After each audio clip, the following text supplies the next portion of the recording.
The morning sun bathes the grand estate in light, signaling the start of a pivotal day within the mansion. Warm sunlight and a gentle breeze filter through the window as a black-haired woman stretches comfortably in her bed.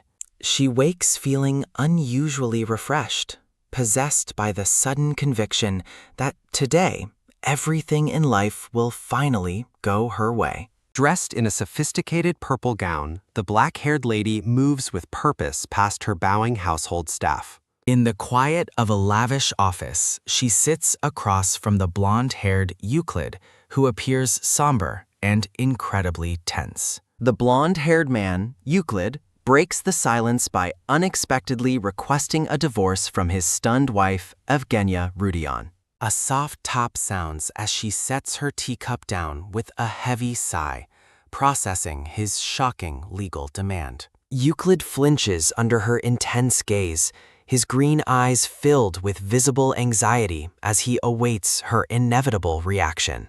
Evgenia reminds herself to soften her stern expression, realizing that her cold aura is genuinely scaring the poor man. Maintaining her composure, the black-haired woman asks him if he truly intends to end their marriage so abruptly. Sitting with her arms crossed, she tells him that she is actually quite generous when it comes to white lies. She flashes a radiant, intimidating smile, asking him to answer again while keeping her supposedly generous nature in mind. Euclid remains silent, his head bowed as he struggles to find the words to respond to her terrifying charm. He places a firm hand on the document, confirming his resolve and revealing that the paperwork is already signed. A wave of genuine shock washes over the black-haired woman as she realizes he is serious about leaving her. She clutches the papers, stunned that her husband had the foresight and courage to prepare the legal documents in advance. Examining the sheet, she recognizes his elegant handwriting and realizes Euclid has already committed to the separation. Her thoughts race in disbelief as she grapples with the suddenness of his desire to part ways forever. Euclid stands and politely requests that she review the terms carefully, maintaining a formal and distant demeanor toward her. Her eyes narrow with sharp determination, deciding then and there that she has no intention of letting him go. With a decisive, swift motion, she tears the divorce papers in half right before his wide, startled eyes. She flatly rejects his proposal and commands him to return to his room, asserting her absolute dominance over the situation. She sweeps out of the room while a frantic Euclid pleads for her to wait, his composure completely shattered. Standing in the hallway, she reflects on how her usual emotional responses have vanished, replaced by an icy, unwavering calm. A realization dawns as she recognizes her situation. She has somehow ended up living inside the world of a novel. She looks down at her elegant purple dress, beginning to understand the role she now occupies in this literary world. In her previous life, she was a lucky baby, surrounded by a supernatural abundance of wealth and financial fortune. Her father's career soared after her birth, but his arrogance drove her mother to take her and leave home. They moved to the city, leaving behind the man who had become unrecognizable through his newfound power and greed. Desperate and drowning in debt, her father eventually returned, begging for a second chance to be a family again. Upon their return, his business miraculously flourished once more, as if her presence alone guaranteed his immense success. Relatives who once mocked him soon scrambled for a piece of the vast wealth that seemed to follow her. Tragic accidents claimed her parents and grandmother, leaving her alone with a massive inheritance as she entered adulthood. Standing before the city skyline, the modern woman acknowledges her incredible, yet lonely, luck with money and investments. Her life became a blur of winning lottery tickets and skyrocketing stocks until she had more wealth than purpose. Surrounded by shadows of greedy people, she realized that everyone around her only cared about her overflowing bank accounts. Sinking into a deep distrust of others, she abandoned the idea of dating, finding comfort only in her digital world.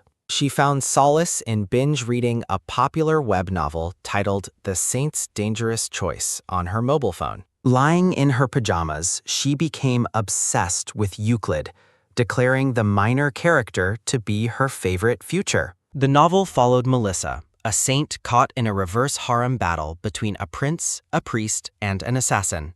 Among all the dangerous main leads, she fell head over heels for the gentle and overlooked Euclid Rudion. She lamented that her beloved favorite was barely a side character, existing on the same narrative level as a houseplant. A sob breaks through as she cries on her sofa, frustrated that others fail to see Euclid's true worth. Despite her talent for picking winning stocks, she joked about her terrible luck in choosing such minor, unappreciated characters. She treasured the single illustration of Euclid, moved by the deep sadness visible in his gentle, longing eyes. Desperate for more content, she emailed the author, offering to pay any price for a story focused on Euclid. While relaxing in her pajamas, a sudden, blinding flash from her phone signals an immediate and mysterious reply. She wakes up sitting in a dark, opulent bedroom,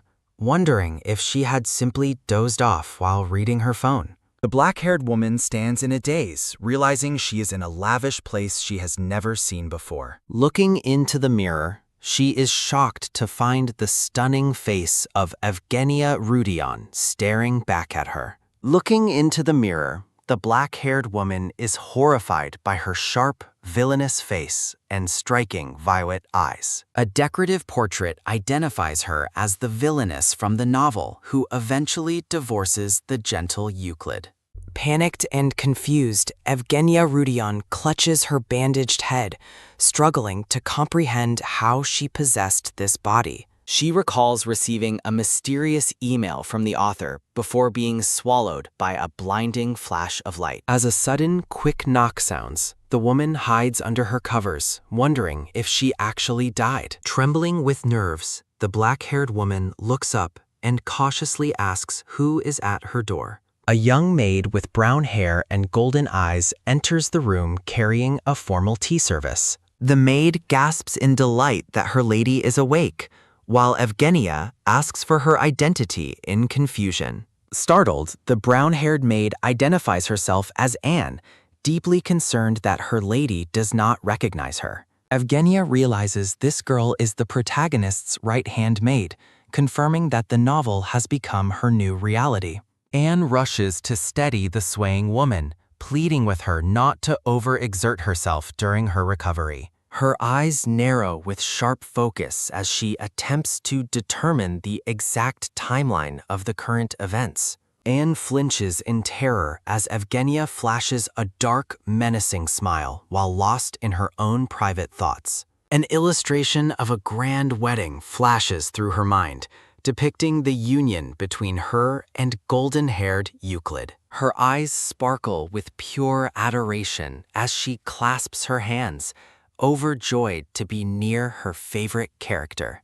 She envisions the gentle Euclid smiling warmly with a bird on his finger, the very image of kindness. In her past life, she was such a dedicated fan that she even commissioned custom merchandise of him. Sparkles surround the black-haired woman as she celebrates her incredible luck in marrying her ultimate favorite character. Her excitement vanishes instantly as she remembers that the original story concludes with their inevitable messy divorce. With a determined look, she vows to use her knowledge to change the narrative and save her marriage. Reflecting on her previous life of endless work, she views this as a once-in-a-lifetime chance for true happiness. A beautiful vision of their wedding day fuels her resolve to keep Euclid by her side forever. Sinking into deep thought, she decides that her first priority must be identifying the current point in time.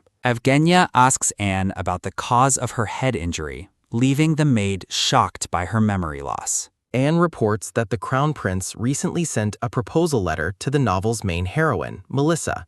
She realizes that the story is still in its early stages, before her character begins tormenting poor Melissa. Anne hesitates, explaining that hearing the news of the prince's letter caused the lady to react quite violently. The maid reveals that Evgenia was so enraged that she actually slammed her head into a stone wall. Horrified, the black-haired woman realizes the original Villainess was far more reckless and unhinged than she ever imagined. She clutches her face in shame, wondering how she will ever live down such an embarrassing public outburst. Imagining the scene of her own tantrum, she laments the impulsive and self-destructive nature of the original Evgenia.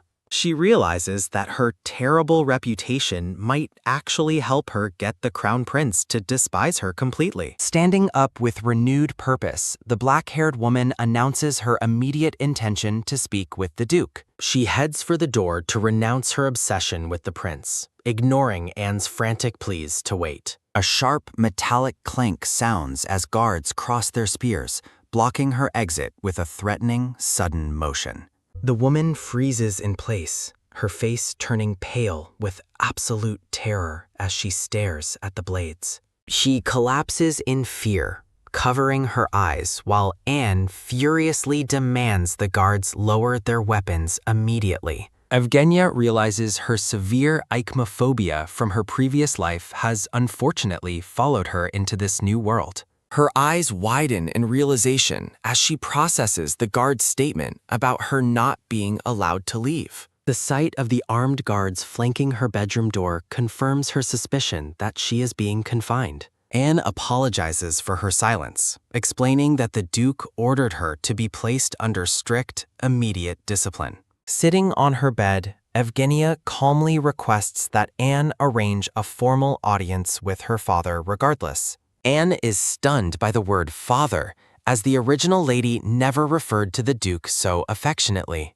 Evgenia scoffs at the Duke's absence, noting he hasn't even visited her since she collapsed from her injury. Anne desperately attempts to defend the Duke, insisting that he was actually quite shaken by the lady's accident. Her expression remains icy as Anne explains that the Duke had to leave for the north on business. The maid's mention of the person in the basement causes a sudden, chilling shift in the room's atmosphere. Sitting alone in the dark room, Evgenia ponders the identity of the mysterious individual hidden away downstairs. Anne reveals that Melissa has been secretly visiting the basement prisoner to provide him with food and care. The black-haired woman looks away in shock as Anne admits to knowingly ignoring Melissa's secret, forbidden actions. Panic strikes as she suddenly remembers the mysterious prisoner still locked deep within the mansion's basement. Abandoning her recovery, she urgently commands Anne to fetch a rope for her secret mission. A sudden, sharp snatch sounds as she grips the rope, determined to escape her room. With Anne's terrified assistance, she clumsily scales down the mansion walls under the cover of night. While Chibi Anne wails in concern, Chibi Evgenia offers a confident smile and promises a swift return. A sudden, sharp clack of her high heel sounds against the stone, highlighting her stubborn commitment to fashion. She carefully adjusts her footing, praying that she hasn't already committed irreversible atrocities against the prisoner. Landing with a soft thud, she stands alone in the moonlight, determined to fix the story's trajectory. She wipes sweat from her brow, finding strength in her dream of eventually marrying her favorite character. Anne waves frantically from the balcony, her voice echoing with desperate pleas for her lady to remain safe. A sudden, cold breeze causes her to shiver as she navigates the silent, moonlit grounds toward the annex. The scene shifts to the imposing annex building, its dark windows hiding the secrets of the dungeon below. Standing before the looming structure, she notes that the current guard patrol timing is perfectly in her favor. Hiding behind a tree, she gasps in panic, terrified the prisoner might have escaped before she could intervene. She recalls Melissa, the novel's gentle blonde heroine, whose kindness sets the entire plot into motion. Memories of Melissa secretly providing food and medicine to the captive Richard flash through her mind. She laments her timing, wishing she had possessed Evgenia earlier to prevent the suffering Richard endured. A metallic creak sounds as she reaches for the door, determined to change Richard's dark fate. Descending into the shadows, she reflects on how Melissa's compassion unknowingly triggered Richard's future obsession. Her footsteps echo through the cold stone corridor of the dungeon as she searches for a specific cell. She stops abruptly before the iron bars, her heart racing as she gazes into the dark prison cell. A wave of relief washes over her as she confirms that Richard has not yet fled his confinement. Chained and weary, the pink-haired Richard sits on the floor, his striking red eyes filled with silent exhaustion. She stares at his face, moved by the visible pain and loneliness etched into his handsome features. She envisions Richard as he should be, a grand figure of power and nobility,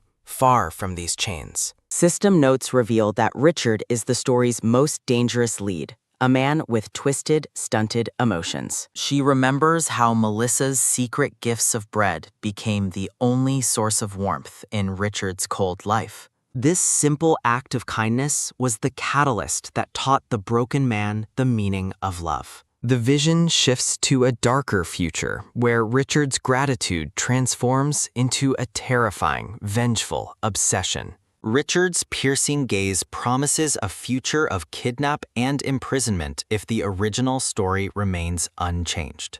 Gazing at the real Richard, she is struck by how he exceeds every illustration in beauty and presence. She stands before the bars, admiring his baby-deer eyes and understanding why readers adored him so much. Richard looks up with a start, his red eyes reflecting genuine concern for her instead of expected hatred. Confused by his gentle reaction, she wonders why the man she supposedly tortured seems worried about her. An intense close-up reveals his vibrant red eyes staring directly at her like she is his greatest enemy. She breathes a sigh of relief upon seeing his eyes are still intact, unharmed by the original Villainess. Horrific memories surface of the original Evgenia planning to gouge out Richard's eyes in a fit of rage. Steeling her resolve, she decides to free him now to prevent the monster he is destined to become. She notices a mysterious red mark on the back of his hand as he grips the prison bars. Reaching out, she hesitates, terrified that releasing him might only lead to her own swift and certain death. She touches the magic bracelet Anne provided, a small comfort against the danger she is about to face. Richard stares up at her from the shadows, his expression unreadable behind his messy pink hair. With a sharp, authoritative tone, she commands the prisoner to step out from his dark cell. She presents a heavy iron ring of keys, instructing Richard to finally unlock his own shackles. A sudden metallic clink sounds as the keys slip from her hands, landing near Richard's feet. Chibi Evgenia recoils in horror, realizing her accidental harshness makes her seem like the original Villainess. Richard remains eerily silent, his face obscured by shadow as he processes her unexpected offer of freedom. A sharp, heavy clack echoes through the cell as Richard begins the process of unlocking his chains. While he works on the shackles, she decides to search for any belongings he might have had. She moves toward a nearby wooden box, hoping to restore more than just his physical freedom. Checking a wooden chest, Evgenia successfully finds a set of clothes and confirms she has unlocked Richard's shackles. Chibi Evgenia forcefully shoves the clothes and a heavy pouch at Chibi Richard, insisting he take them all. Now dressed in a dark traveling cloak, Richard holds the pouch of gold while Evgenia celebrates her successful mission.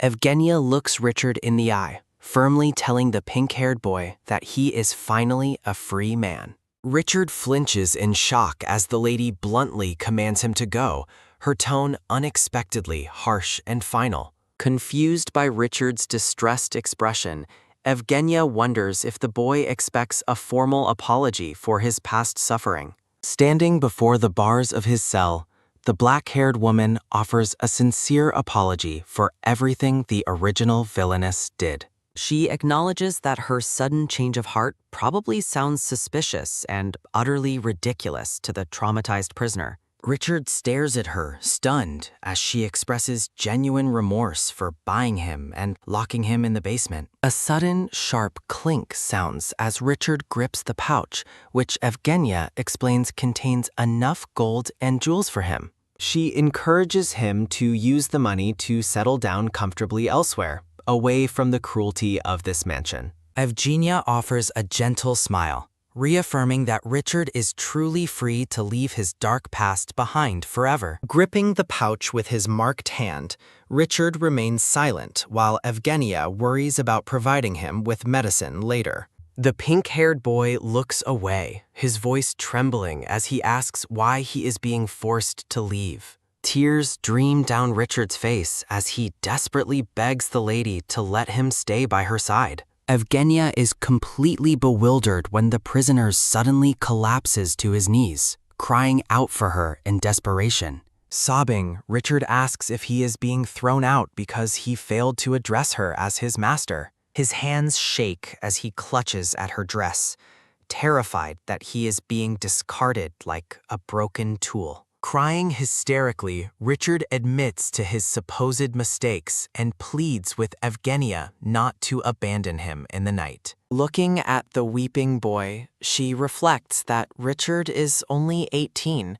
far younger and more vulnerable than expected. She realizes that for someone raised as a slave, the prospect of freedom feels more like a cruel rejection. Richard continues to cry for a long time until Evgenia's silence finally forces him to accept her decision. Resigned and broken, the boy finally turns and walks alone through the moonlit trees away from the dungeon annex. Watching his retreating figure, Evgenia feels an unexpected pang of guilt despite having given him his freedom. Chibi Evgenia compares the weeping Richard to a pathetic, abandoned puppy, a far cry from his future master assassin persona. Re-entering the main mansion, she tries to justify her choice, knowing she cannot keep him merely out of pity. She envisions Richard's destined future as the ruthless leader of an assassin guild,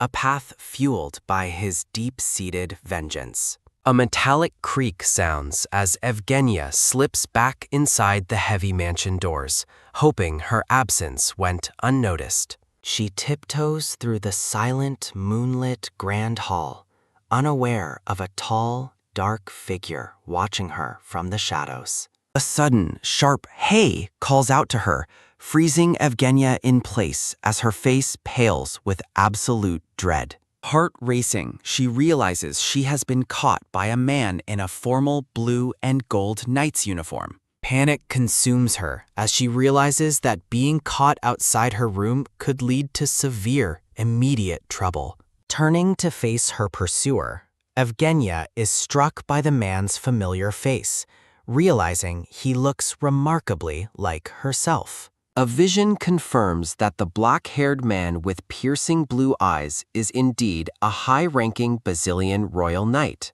She identifies the man as Alexis Basilian, the family's second son and her own biological younger brother. Alexis demands an explanation, questioning why his supposedly disciplined sister is wandering the mansion halls in the middle of the night. He mockingly asks if their father's orders have become a joke to her, while Evgenia internally curses her terrible luck. Alexis is baffled by her uncharacteristic silence, expecting her to erupt into one of her usual violent tantrums. Staring at her head bandage, the brother wonders if Evgenia truly lost her mind when she smashed it against the wall. Fed up with his arrogance, Evgenia snaps back, asking if he threw his knightly manners to a passing dog.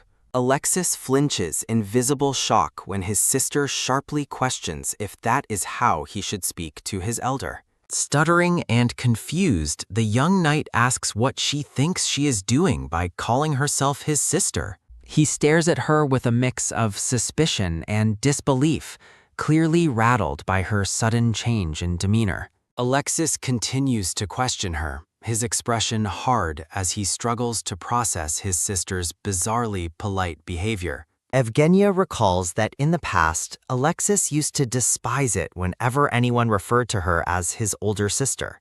Chibi, Alexis, and Evgenia bicker loudly, with him insisting that she must have permanent brain damage from her accident.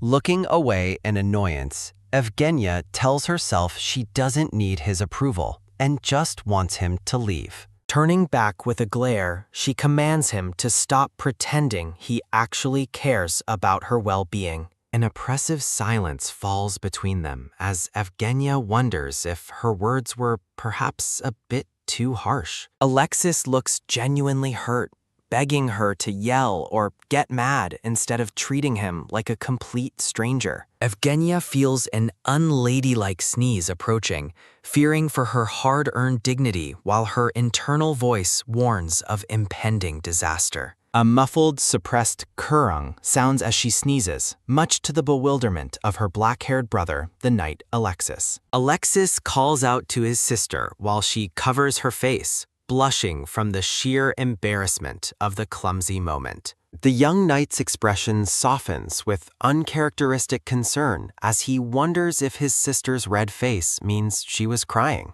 A sharp, loud achoo sounds as Evgenia loses her battle against the persistent tickling sensation in her nose once more. Clad in a white nightgown, a forceful achoo rings out as Evgenia realizes she has definitely caught a cold. Peering out her window, she regrets not dressing more warmly during her late-night excursion to the dungeon annex yesterday. Looking through the glass, she spots a group gathered outside, wondering why Melissa and the servants are meeting a carriage. Gripping the bars of her window, she watches the courtyard with growing curiosity as a high-ranking visitor arrives early. Chibi Evgenia is shocked to see Alexis outside again, questioning why her brother is loitering near the servants' quarters. Shivering in her blanket, Chibi Evgenia huffs in annoyance that her brother isn't currently undergoing the discipline he deserves. A grand, dark carriage pulls up,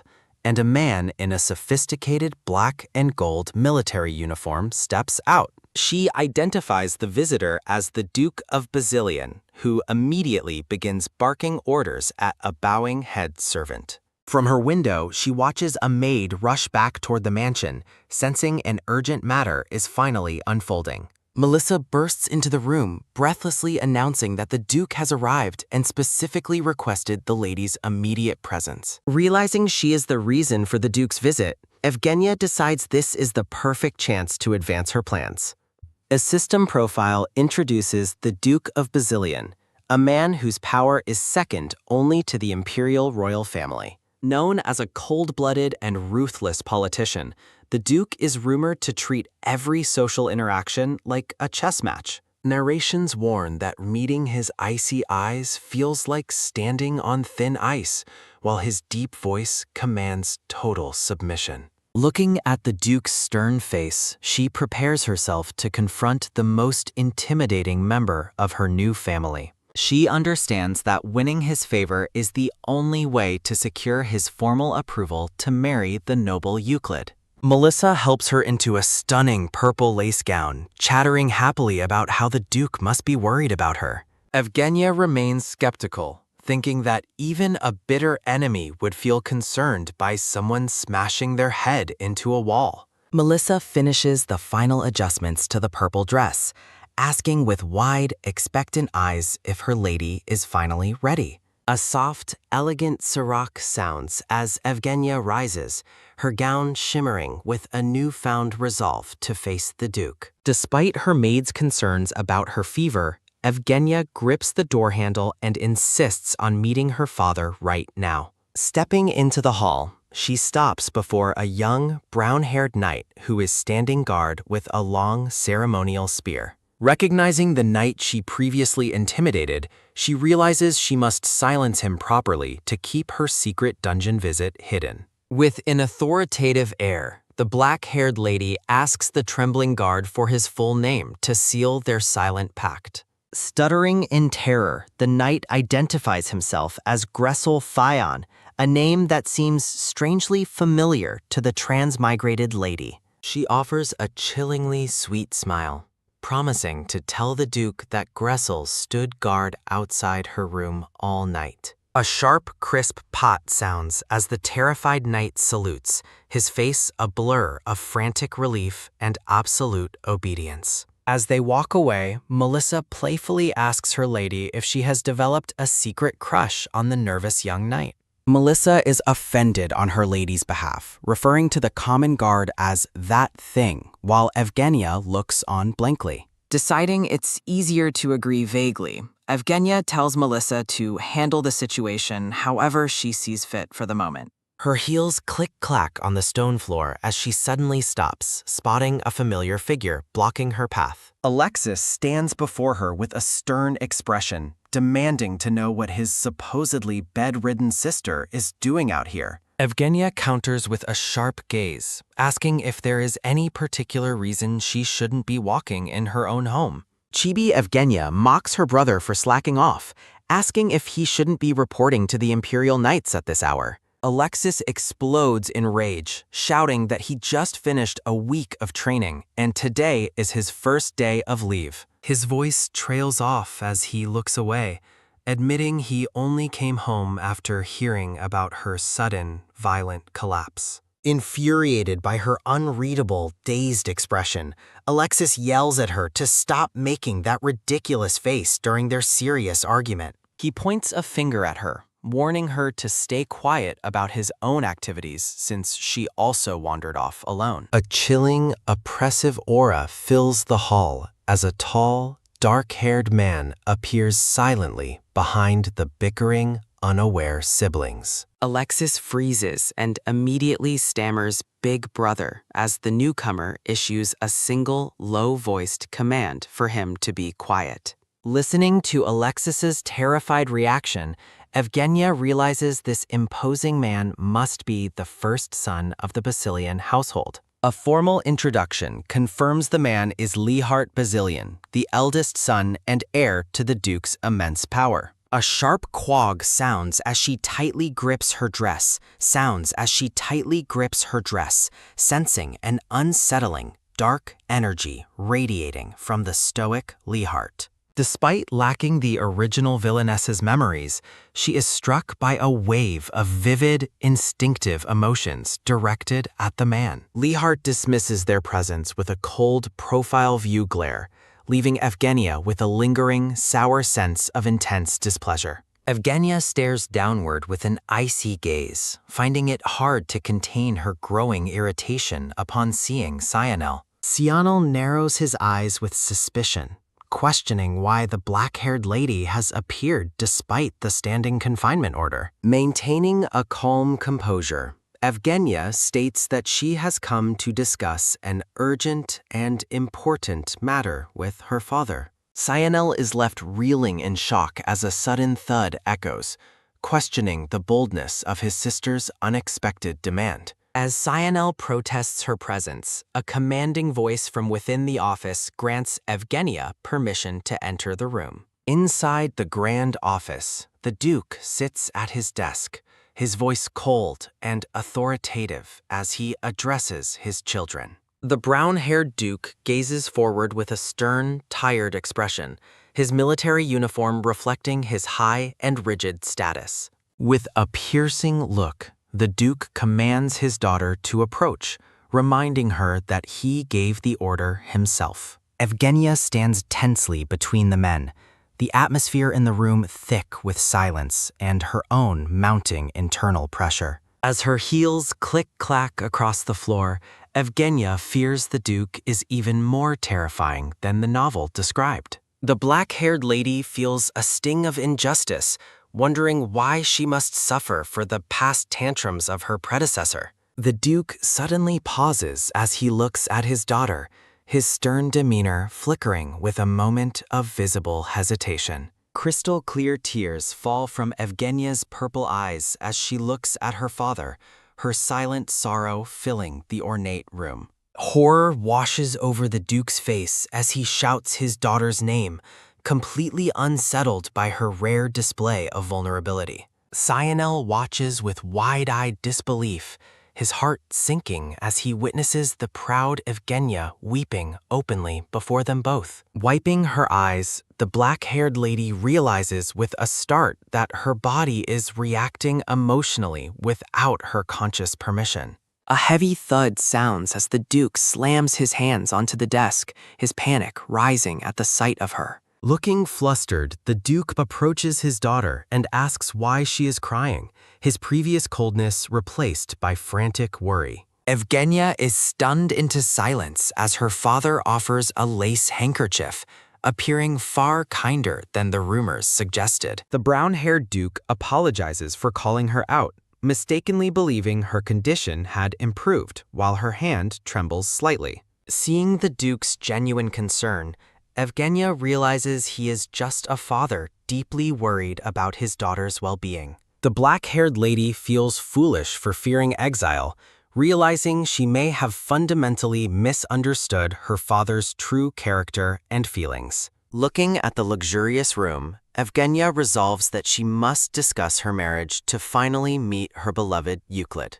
Evgenia bows deeply to her father and offers a sincere apology for her past behavior, leaving him completely caught off guard. Stunned by the change, the Duke questions her words as she promises to never cause another scene in his office. In a shocking declaration, the black-haired lady announces her intention to give up her pursuit of the Crown Prince forever. The Duke asks for confirmation with a trembling voice, while Yevgenia continues to dab her tearful eyes with the handkerchief. Evgenia notes that her tears are helping her cause as she expresses a desire for a partner who values her. Gripping the handkerchief tightly, the black-haired lady pleads for her father to find her a suitable marriage match immediately. She claims she must marry quickly before her resolve falters, while the image of a blonde prince haunts her thoughts. A beautiful vision of a blonde man and Evgenia together appears,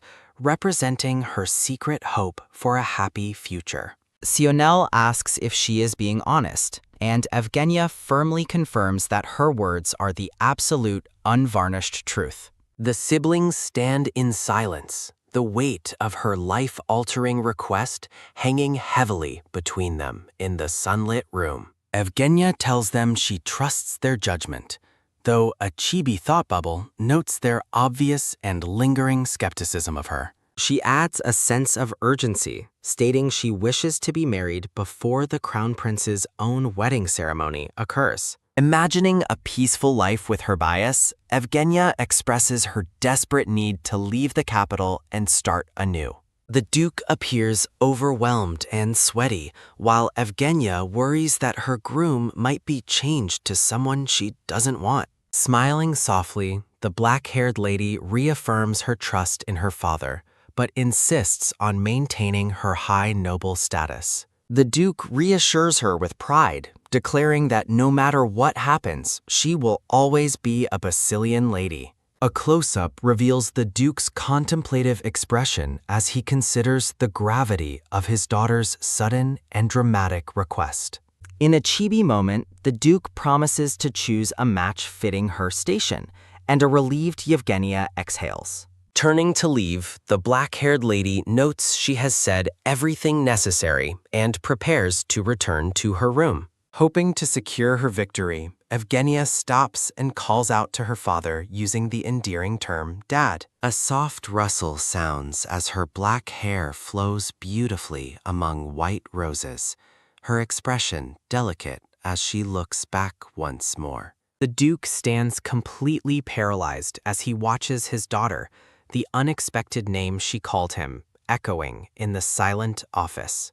A look of intense shock and confusion remains on the Duke's face while he tries to process the sudden change in his daughter. With a swift whoosh, Evgenia turns to walk away with confidence, believing her plan to secure her father's favor succeeded perfectly. Her victory is short-lived as her vision suddenly begins to swirl and blur, the world spinning out of her control. Evgenia collapses violently to the floor while the Duke's frantic, terrified scream for her echoes throughout the grand room.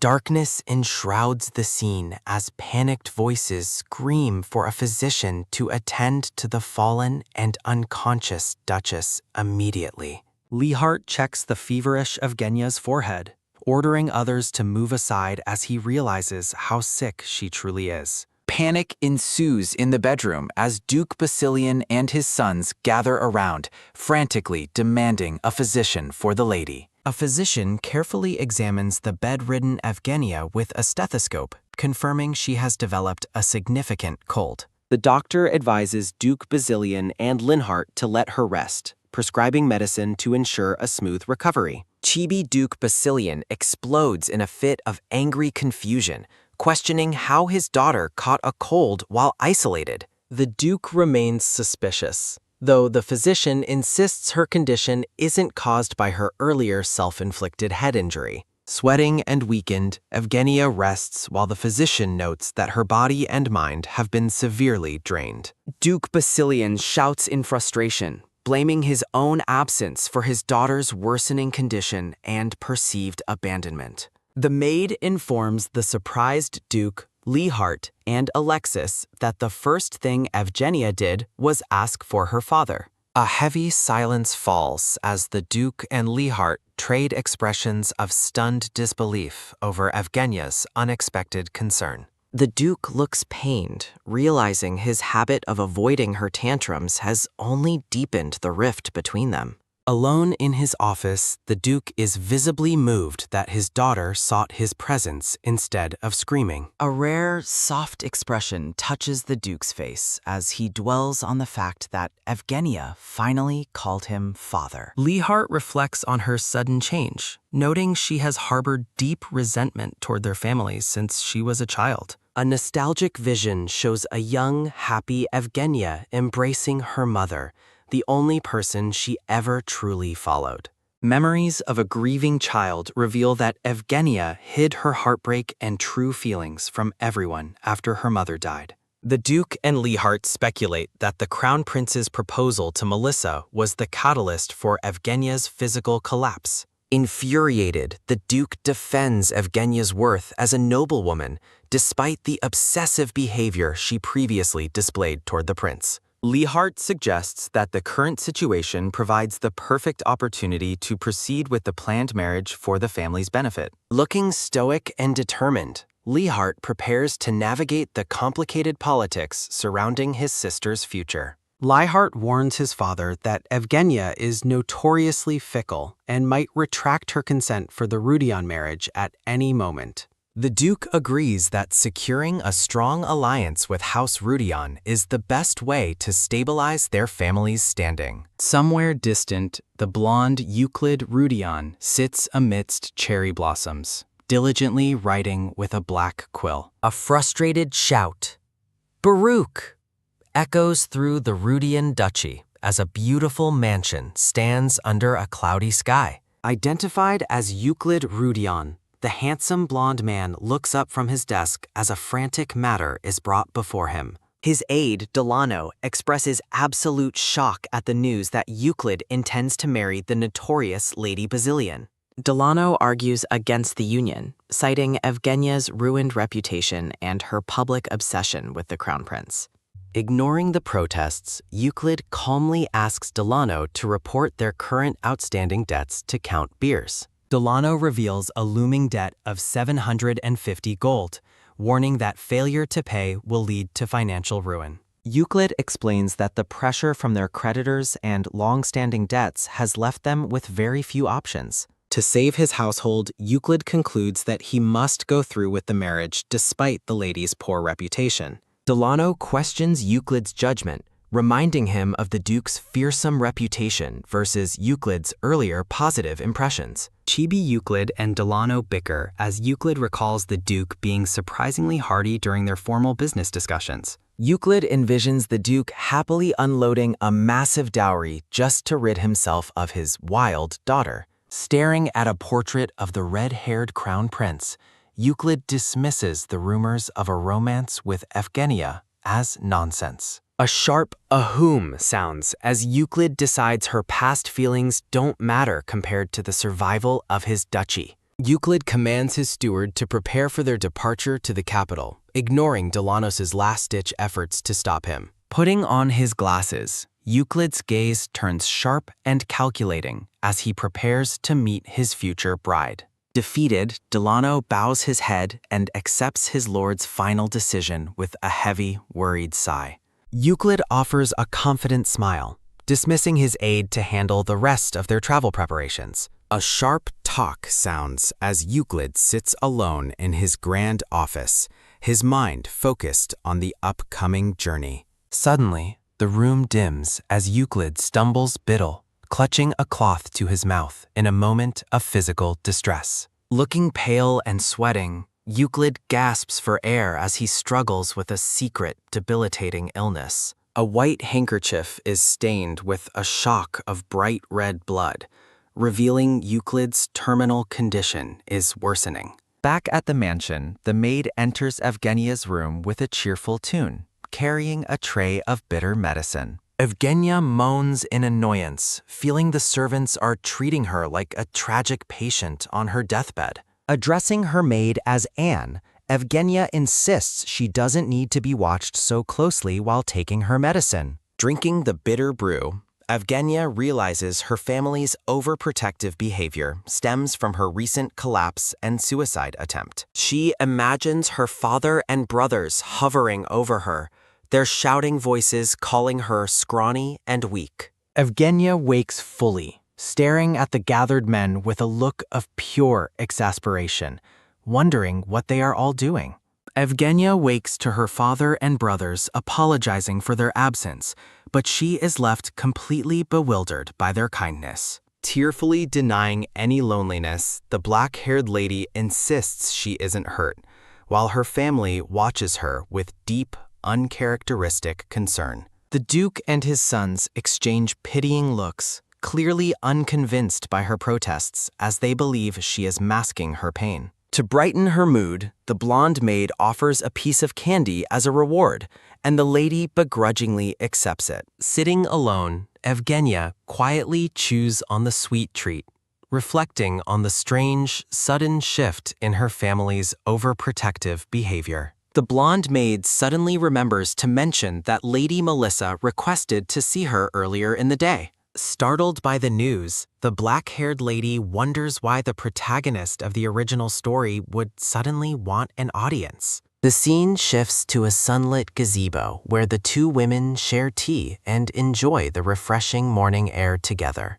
Melissa looks gentle and refined as she prepares her tea, her blonde hair shimmering under the warm glow of the sun. Observing her cousin, Evgenia notes how Melissa's peaceful nature is a stark contrast to the intense, dark atmosphere of House Basilian.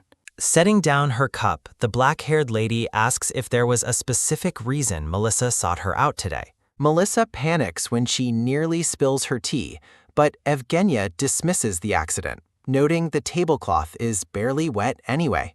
Despite the lady's kindness, Melissa remains visibly nervous, leading Evgenia to suspect it involves the Crown Prince's recent marriage proposal. Placing a reassuring hand on her handkerchief, Evgenia tells Melissa there is no need to worry about the imperial marriage offer. Melissa explains she only met the prince by chance as a commoner and had no idea he was actually royalty. Clenching her fist, the blonde girl insists her decision to reject the imperial engagement was entirely her own choice. Taking a sip of tea, Evgenia questions why Melissa still seems so terrified if the marriage isn't the problem. Melissa hesitantly confesses that she wandered into the annex basement by mistake, causing a wave of internal panic for Evgenia. Realizing Melissa might have discovered her secret captive, Richard, the black-haired lady prepares to silence her cousin's growing suspicions. With a chilling and authoritative gaze, Evgenia commands Melissa to forget everything she saw or heard down in that basement. Melissa trembles as the lady ominously claims she has already sent that boy somewhere much better than the dungeon. Seeing her cousin's terror, Evgenia quickly clarifies she released him with ample travel funds, which brings Melissa immediate, tearful relief. Changing the subject, the black-haired lady asks how life at the estate is treating her, and Melissa happily praises her studies. Evgenia offers Melissa more freedom, suggesting she ask the Duke for permission to visit the temple with a protective knight. Melissa mentions the temple is currently crowded with prayer gatherings because the crown prince is preparing to depart for war.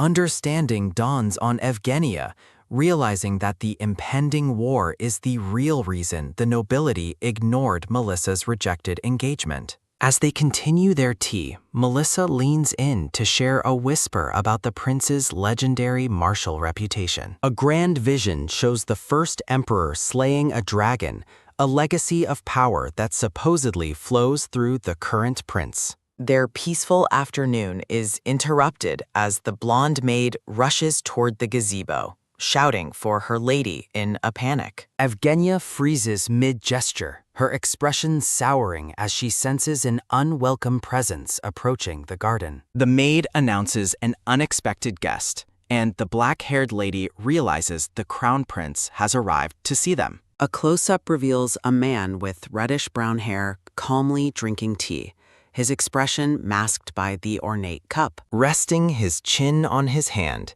the handsome red-haired man looks incredibly arrogant in his fur-lined royal attire. A formal introduction identifies him as Kaide Ilios, the crown prince and a major male lead in the original story. Standing at the door, Evgenia hesitates, dreading the sudden confrontation with the man she once obsessively pursued. A glowing purple crown symbol appears as the prince smiles, his presence filling the room with an oppressive, dark energy. Kaide looks directly at Evgenia with a smug expression, asking if she truly missed him that much. Despite his handsome appearance, the black-haired lady finds her heart cold, feeling only a deep sense of anger and hatred. Evgenia offers a stiff, formal greeting, realizing the original lady's twisted love for him has finally died. The red-haired prince leans forward, his gaze sharp and calculating as he studies his supposedly heartbroken former admirer.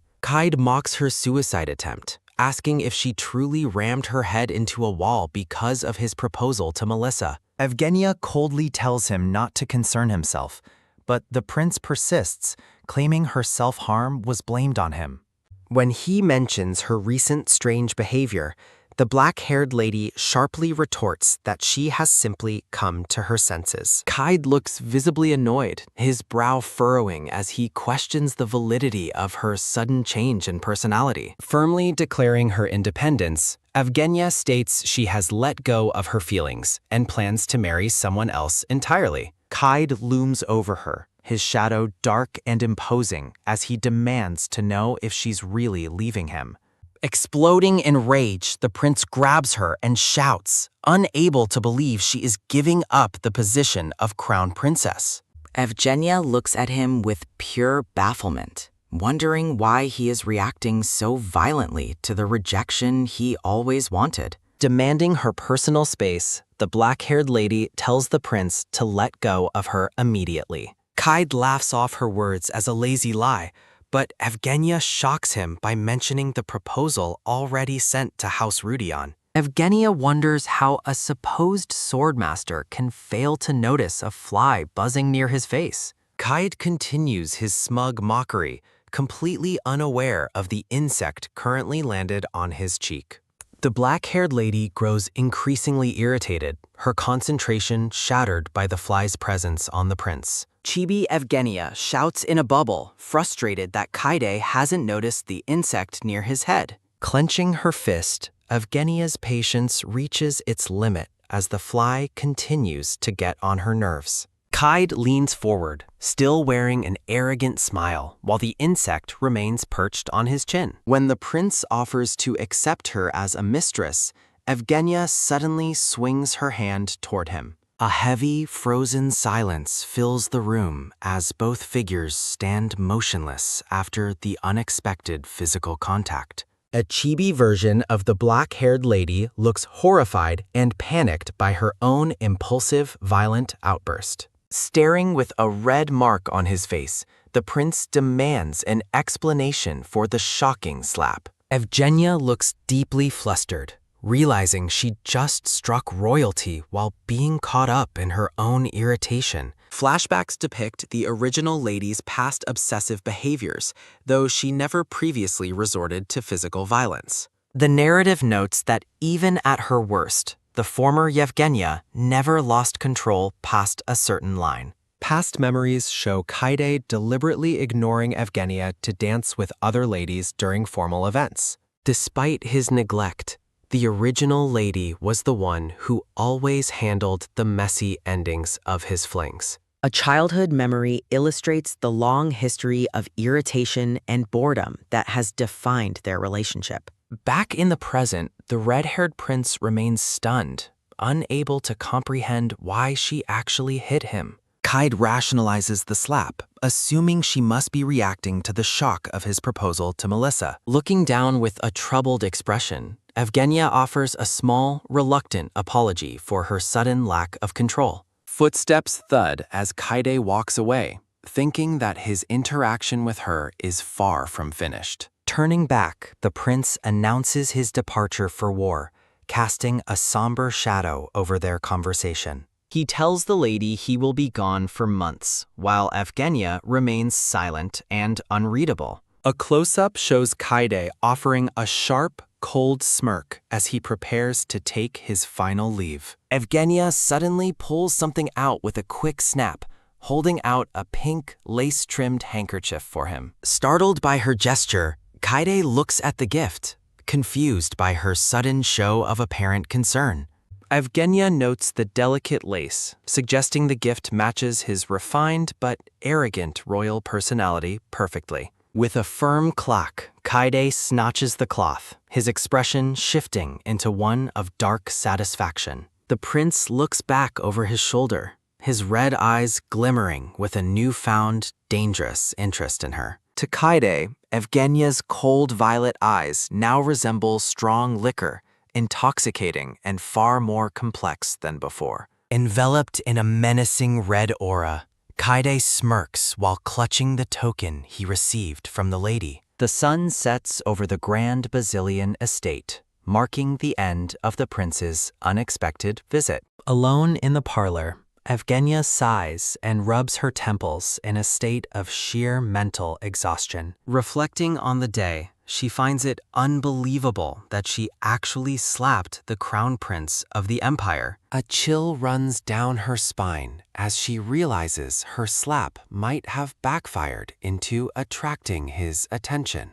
Panicking, Chibi Evgenia worries that she mistakenly gave him Melissa's handkerchief instead of her own. Stretching his arms with a groan, the brown-haired brother Alexis looks forward to a quiet dinner and rest. Opening the double doors with a thud, Alexis stops in shock at the sight of his sister. The Duke and his sons are speechless as Evgenia breaks tradition to join them at the dining table. Calmly cutting her steak, Evgenia questions why this simple act of a family dinner is so surprising. A small flashback shows the Duke and Melissa's disbelief when Evgenia first proposed eating together earlier. Setting down his fork with a clink, the Duke brings up the Crown Prince's earlier visit to them. His face darkening with paternal concern, the Duke asks if the prince blamed her for Melissa's rejection. Hesitating slightly, Evgenia reassures her father that the prince didn't scold her or cause a major scene. She expresses confusion over how the prince knew about her previous disgraceful behavior at the estate. The Duke's aura flares with purple rage as he demands to know who dared gossip about his daughter. Evgenia mentions the prince's insulting offer to make her his mistress, feeling the weight of the disrespect. Exploding in fury with a sudden roar, the Duke's sons shout in outrage over the prince's blatant insult. One brother declares the prince's words a direct and unforgivable attack on the honor of House Basilian. The Duke resolves to lodge a formal complaint, leaving Evgenia worried that the situation is escalating too far. Wiping her mouth, Evgenia tries to settle them, hinting that she already gave the prince a piece of her mind. Evgenia stuns the family at dinner by calmly admitting she slapped the crown prince earlier that afternoon. Her brown-haired brother, Alexis, reacts with explosive shock, unable to believe his sister actually struck royalty. While Evgenia apologizes for her lack of control, the Duke surprisingly praises her for standing her ground. The Duke laughs, dismissing the slap's impact on a swordmaster, while Evgenia recalls targeting a literal bug. Setting the past aside, the black-haired lady expresses her firm desire to get married as soon as possible. The Duke explains her urgent request is exactly why he summoned her to join them for dinner.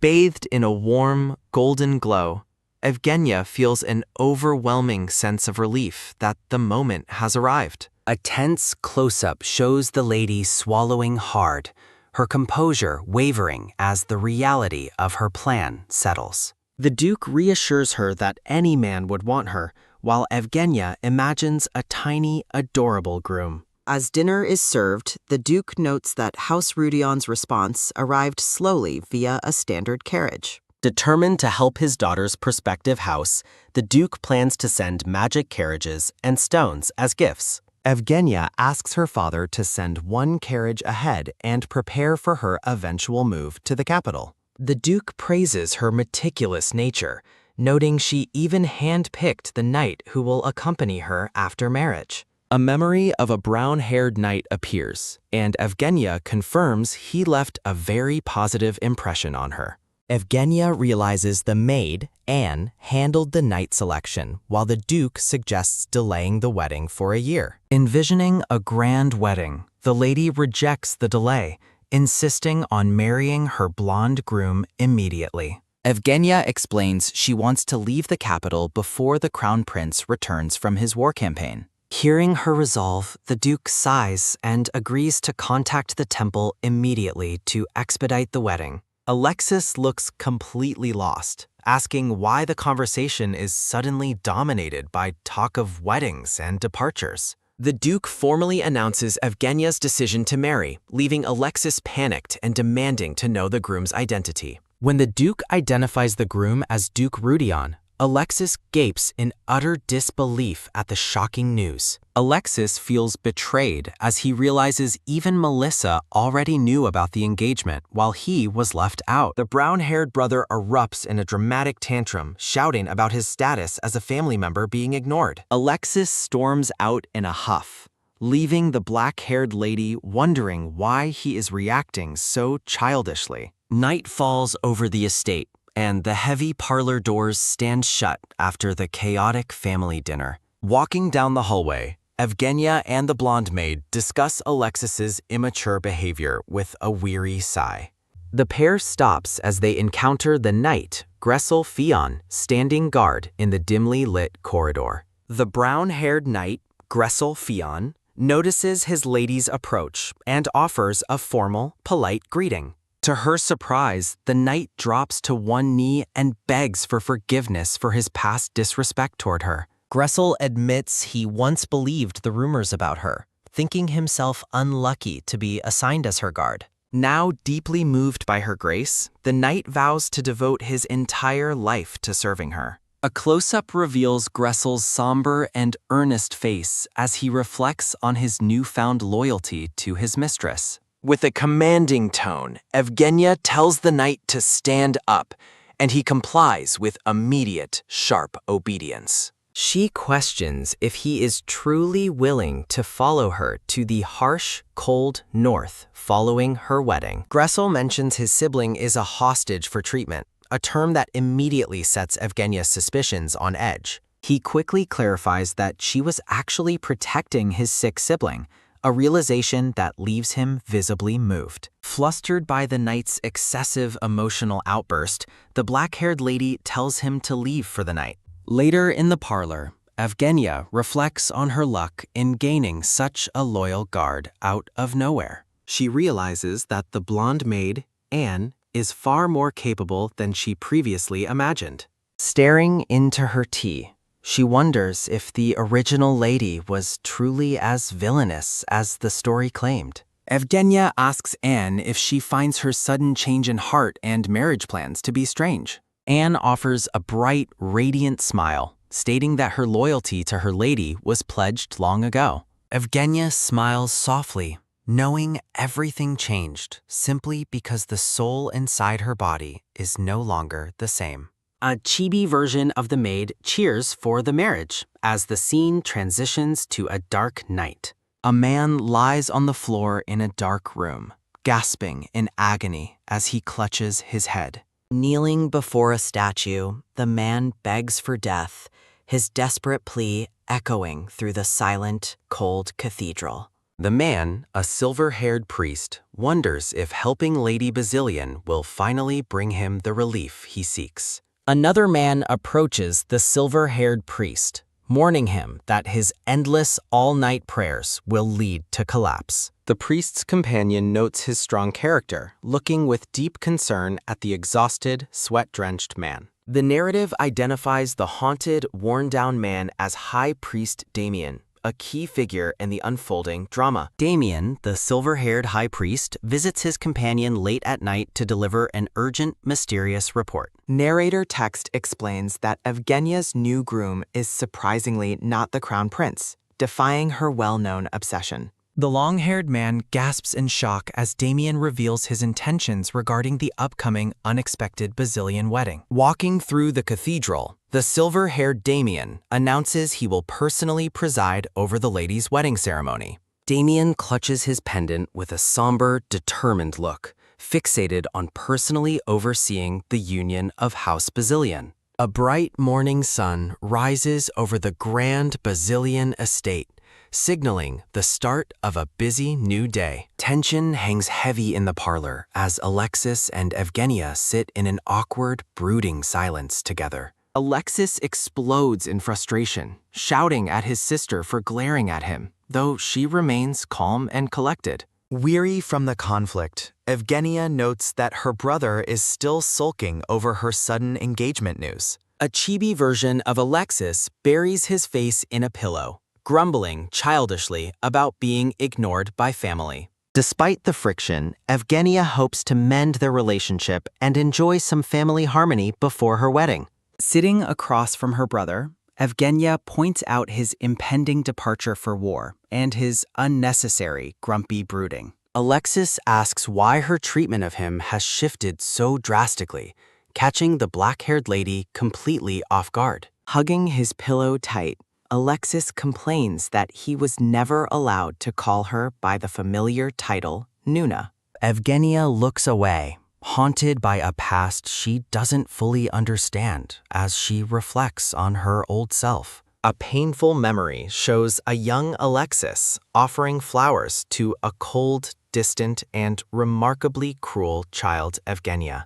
In the flashback, the young lady harshly forbids her brother from ever addressing her with any affection. With a cruel slap, the young Evgenia knocks the bouquet out of her brother's hands without a second thought. The discarded flowers lie on the ground as the young boy gasps, his heart broken by her coldness. Present-day Evgenia realizes how brutally cold the original lady was toward her own adoring younger flesh and blood. Looking at her reflection, she wonders what drove the original Evgenia to be so hateful toward her brother.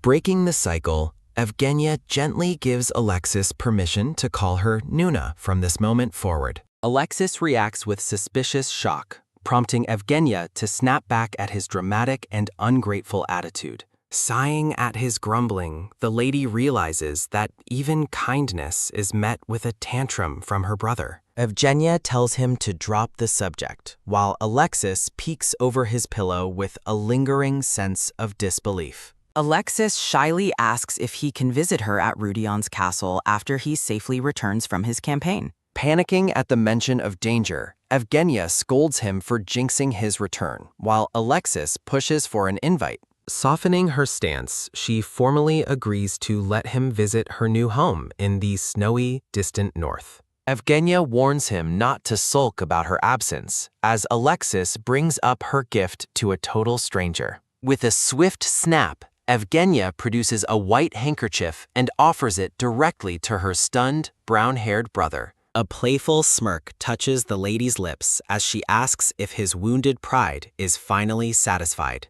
Alexis stares at the gift in awe, his eyes shimmering as he touches the delicate, lace-trimmed fabric. A radiant, joyful smile breaks across the brother's face, his resentment melting away in an instant. Seeing his genuine happiness, Evgenia offers a small, warm smile of her own, finally bridging the gap. The scene shifts to 3 days later as life continues in the bustling, sun-drenched capital city. A luxurious, magic carriage thuds through the streets, carrying the prospective groom toward his bride's estate. Inside, the blonde-haired Euclid Rudion reviews papers while expressing gratitude for the Basilian family's incredible generosity. Euclid's brown-haired vassal crosses his arms, deeply suspicious that the Basilians are hiding a dark, secret scheme. The vassal whispers about the double dowry, but the calm, blonde-haired Euclid remains focused on his documents. Looking through his spectacles, Euclid wonders if the lady's sudden haste is simply born from a devout nature.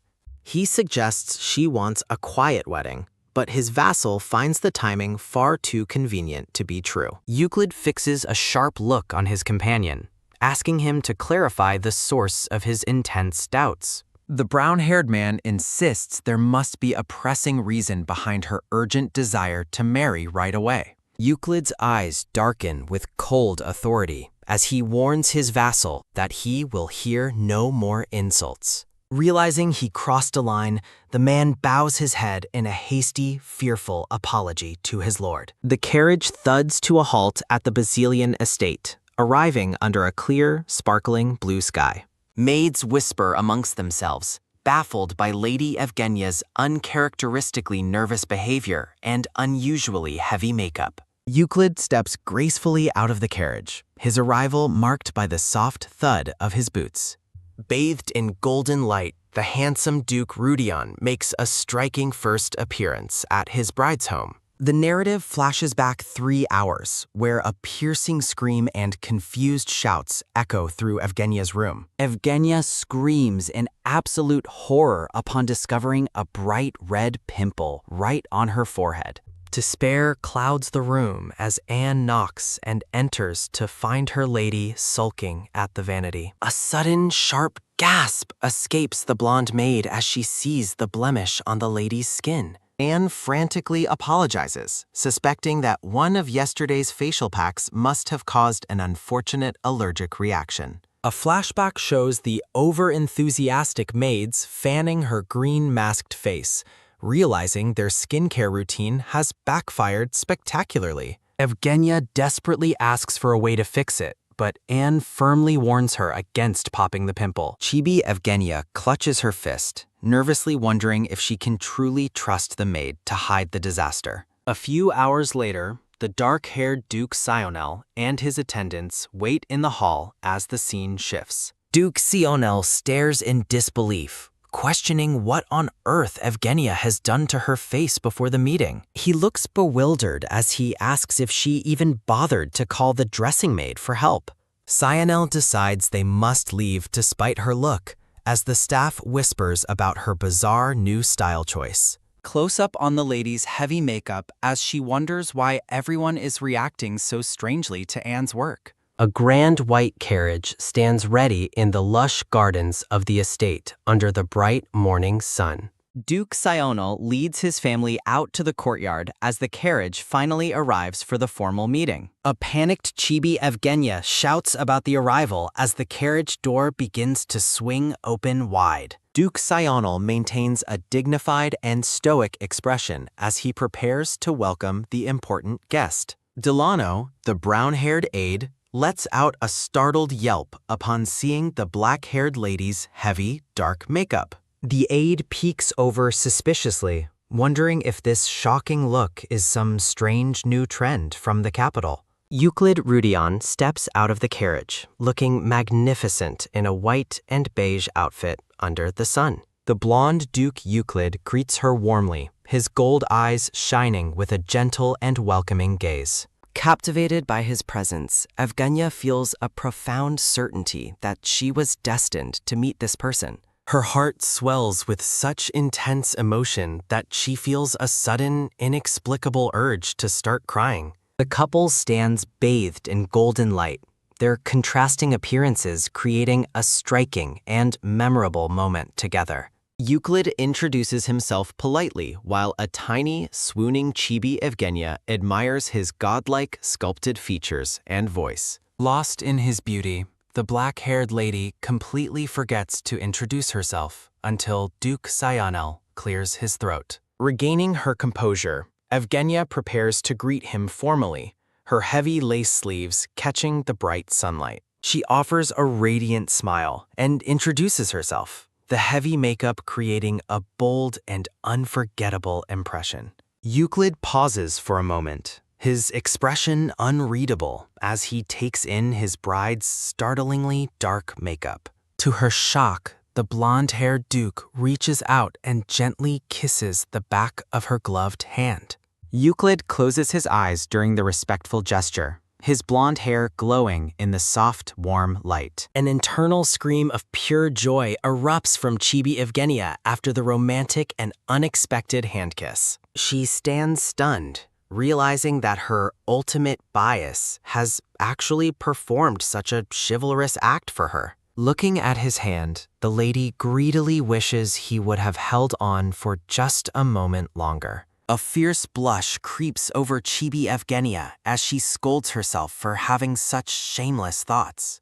Duke Cyanel interrupts the romantic atmosphere, suggesting the weary traveler come inside to rest after the journey. Euclid asks to change his clothes before dinner, and the Duke readily agrees to the polite request. Back in her room, Evgenia looks in the mirror and finally realizes her makeup is a complete disaster. Chibi versions of the group reflect on the fashion faux pas and their lack of matching outfits. Evgenia thinks Euclid is a literal angel for being so kind despite her terrifying and over-the-top appearance. She notes that he spoke gently without even flinching at her face while she could only stare.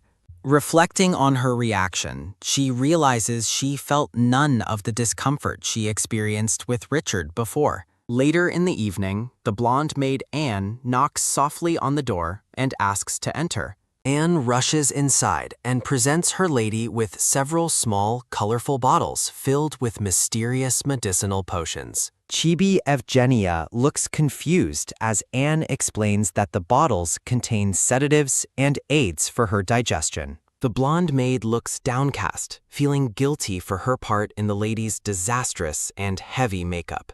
Evgenia offers a kind word of thanks, hoping the medicine will help calm her nerves during dinner. Anne suddenly perks up, realizing there is one more crucial task she needs to help her lady with. With a hearty laugh, Evgenia tells Anne to wipe off the makeup and find her a fresh dress. The blonde Melissa greets her sister with a bright smile as the scene shifts to the dining hall. Looking fresh and natural, Evgenia asks if anyone else has arrived yet as she joins the family meal. Evgenia asks Melissa if there is something on her face, noting her sister's silent and stunned stare. Evgenia stands in her beautiful gown, though her heavy makeup gives her an uncharacteristically intense and dark appearance. Melissa asks for Evgenia's opinion on Euclid Rudion, and the black-haired lady finds him to be a good man. Chibi Evgenia blushes with joy, celebrating her golden opportunity to brag about her ultimate bias come to life.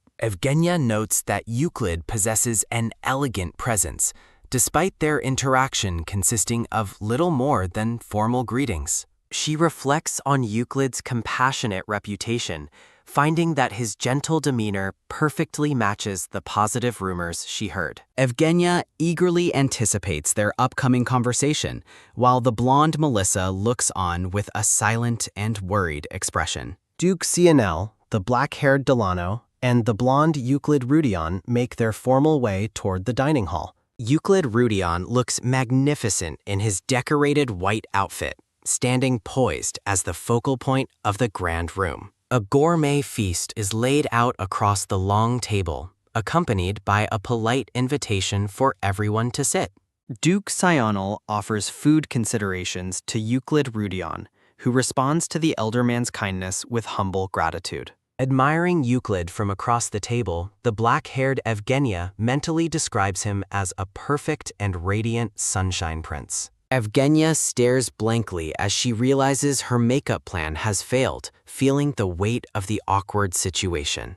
Lost in her admiration, she notes Euclid's golden hair and elegant figure that overflows with grace and sophistication. Evgenia concludes that the blonde duke truly looks like a man crafted by the gods with perfect care. The atmosphere shifts as their eyes meet across the dinner table, causing Evgenia to gasp in sudden surprise. Euclid Rudion looks back at her, a subtle and respectful blush appearing on his face as their gazes lock. Evgenia questions if she merely imagined the red tint on her future husband's face during their brief eye contact. Euclid shyly covers his mouth and looks away with a clear blush, feeling the intensity of the lady's gaze. Duke Sionel asks if Euclid is feeling well, prompting a hasty and polite apology from the bashful blonde duke. Noticing her untouched plate, Duke Sionel asks the black-haired Evgenia if she has lost her appetite during the meal. Evgenia realizes she forgot to eat because she was completely distracted by admiring Euclid's beauty from across the table. Duke Sionel encourages his daughter to ask the Duke any questions she might have to bridge the gap between them. Evgenia stares at the table, thinking to herself that she wants to learn absolutely everything about the mysterious Euclid. Duke Sionel playfully asks if she is shy, while the black-haired Evgenia admits she is feeling incredibly nervous. Duke Sionel inquires about Euclid's traveling party, noting that only his black-haired aide accompanied him on this trip. Euclid recalls his young nephews in the snowy north, explaining why the children could not join the long journey. He explains that since his stay in the capital will be brief, he decided it was best not to bring them. Duke Sionel expresses concern over Evgenia leaving so quickly after the wedding schedule was already moved forward so much. Sionel asks Euclid to stay a few extra days, while the black-haired Evgenia awkwardly focuses on her drink. Evgenia questions the necessity of personally greeting the emperor, noting he is not a relative of either noble house. Duke Sionel stops mid-sentence, reminding his daughter how the emperor has thought fondly of her since her early childhood. Euclid politely declines the stay, explaining that his young nephews make it difficult to remain in the capital any longer. Euclid clarifies their plans, stating they will spend the final night at the Rudion residence within the capital city. Melissa sadly wonders if the great distance will make it impossible to see her older sister often in the north. Duke Sionel attempts to reassure Melissa, but Evgenia firmly states the distant north will be her new home now. Euclid looks noticeably surprised and intrigued by Evgenia's determination to settle and adopt in his far-off northern lands. Evgenia resolves to prove she isn't the cold person he likely expects, hoping to slowly win his genuine trust. As Euclid prepares to take his leave, a chibi version of Evgenia lets out an internal scream of excitement. Duke Sionel laughs heartily, calling Euclid his son-in-law and wishing him a safe return trip to the temple tomorrow. Evgenia begs her father to maintain his dignity while he continues to gush over having such a fine son-in-law. Euclid Rudion looks back one last time with a noticeable blush, his expression filled with deep and unspoken thoughts. Inside the dark magic carriage, the black-haired Delano welcomes Euclid back as they begin their journey for the night. Delano asks how the formal dinner went, and Euclid replies that it went well enough for a first meeting. In their chibi forms, the two men discuss the different lifestyle of the capital as the carriage rolls forward.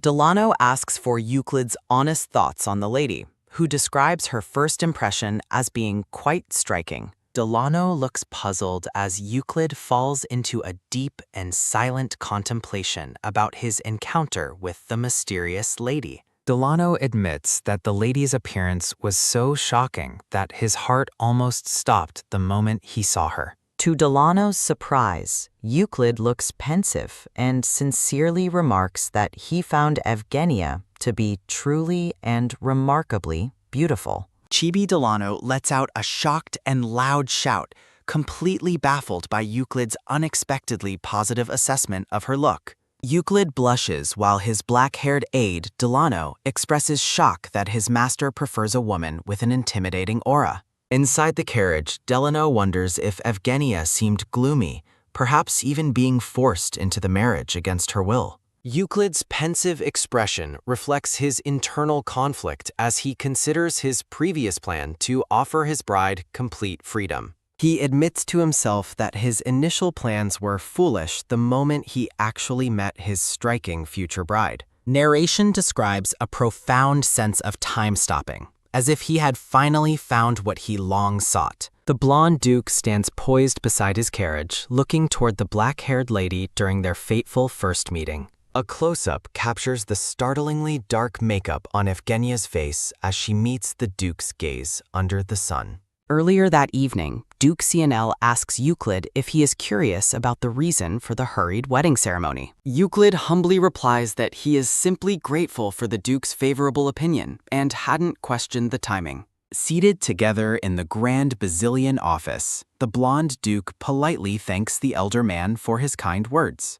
Duke Sional confesses his lack of understanding regarding Evgenia's thoughts while mentioning the persistent rumors about her dark character. CNL mentions that his niece was granted their noble name by the imperial family, which Euclid acknowledges having heard. The Duke explains that when an imperial marriage proposal arrived, he naturally assumed it was intended for his daughter, Evgenia. CNL questions whether the proposal was actually meant for his niece instead, creating a moment of deep uncertainty. Euclid clenches his fist tightly during the sobering conversation, processing the unexpected complexity behind the marriage proposal. CNL describes Evgenia as being deeply hurt, while Euclid looks on with a sincere and empathetic expression. The elder duke notes that his daughter has fortunately decided to let go of her long-held painful feelings. Euclid is visibly stunned to learn that Evgenia herself was the one who insisted on proceeding with this marriage. Duke CNL confirms that the union was something his daughter personally pushed for, rather than being forced by him. Inside the carriage, Euclid reflects on the truth, realizing that Duke CNL did not force the marriage upon her. Narrated text explains that she chose this path to move past her history, despite the risk of future regret. A close-up of the blonde duke reveals his concern about the consequences of potentially canceling the marriage now. He worries about losing the Vasilian duchy's trust and damaging his family's honor, especially for his young nephews. At the Rudion residence, a guard aggressively demands their identity, asserting the property is under imperial management. The black-haired aide is angered by the guard's insolence, but Euclid decides to step out and handle it himself. Stepping from the carriage, the blonde duke is informed that House Rudion's residence is currently imperial-managed property. Euclid walks forward with an imposing and serious presence, immediately silencing the guards with his silent authority. The guard is completely speechless and paralyzed with shock upon realizing he is addressing the duke himself. Euclid coldly states his exhaustion and commands the guard to open the gate so he can finally rest. The guard stammers an apology as the heavy iron gates creak open to allow the carriage and party inside. Historical text describes the residence as a 5-century-old gift from the emperor that has largely remained empty and unused. Despite declining family fortunes, the imperial family maintained the property,